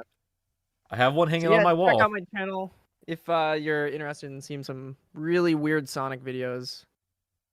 He's underplaying it. Like, it's this guy covers like all the goofy shit. If you're a hardcore Sonic fan and you've had like a weird inkling thought about it, chaomix is talking about it, and it's so satisfying. He did a video with me last year about Mecha Sonic, like the one from Sonic Adventure, and we spent like 19 minutes trying to figure out what the hell this thing is. And then I had to do a follow-up quick video just saying, oh no, the comments figured it out. But like, he talks about like Burger Man, talks about the that weird fish. Also, I still didn't you remember the mod fish. Burger Man into like a playable character in SE2 as well? I did. That's fucking I literally class. learned how to mod Sonic Adventure 2 from scratch just to put him in. That's incredible.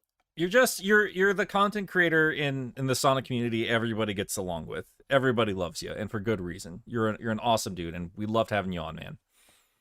I'll Thanks, suck man. your dick Yeah. too. It's good to be here finally though. Yeah, it's good to finally have you. man. If you guys are more longtime fans of this podcast, you'll usually see me in the comments. I'm not always available. I'm usually never available to hop on until today. But I am kind of able to listen, so I'm in the comments a lot. So Yeah, this he's is always definitely around. one of my favorite podcasts that I listen to currently. You Well, guys thanks, are pretty man. awesome. Thanks, man. Well, you are, of course, just you're Oh, part no. of the family here, bro. So you're always welcome Yeah. back whenever you want. Hell yeah, thanks, dude. All right, guys. Well, with that all said, I think it's about time the sunset on this particular conversation. Thank you all so much for hanging out with us, and we will see you all next week. That was a fucking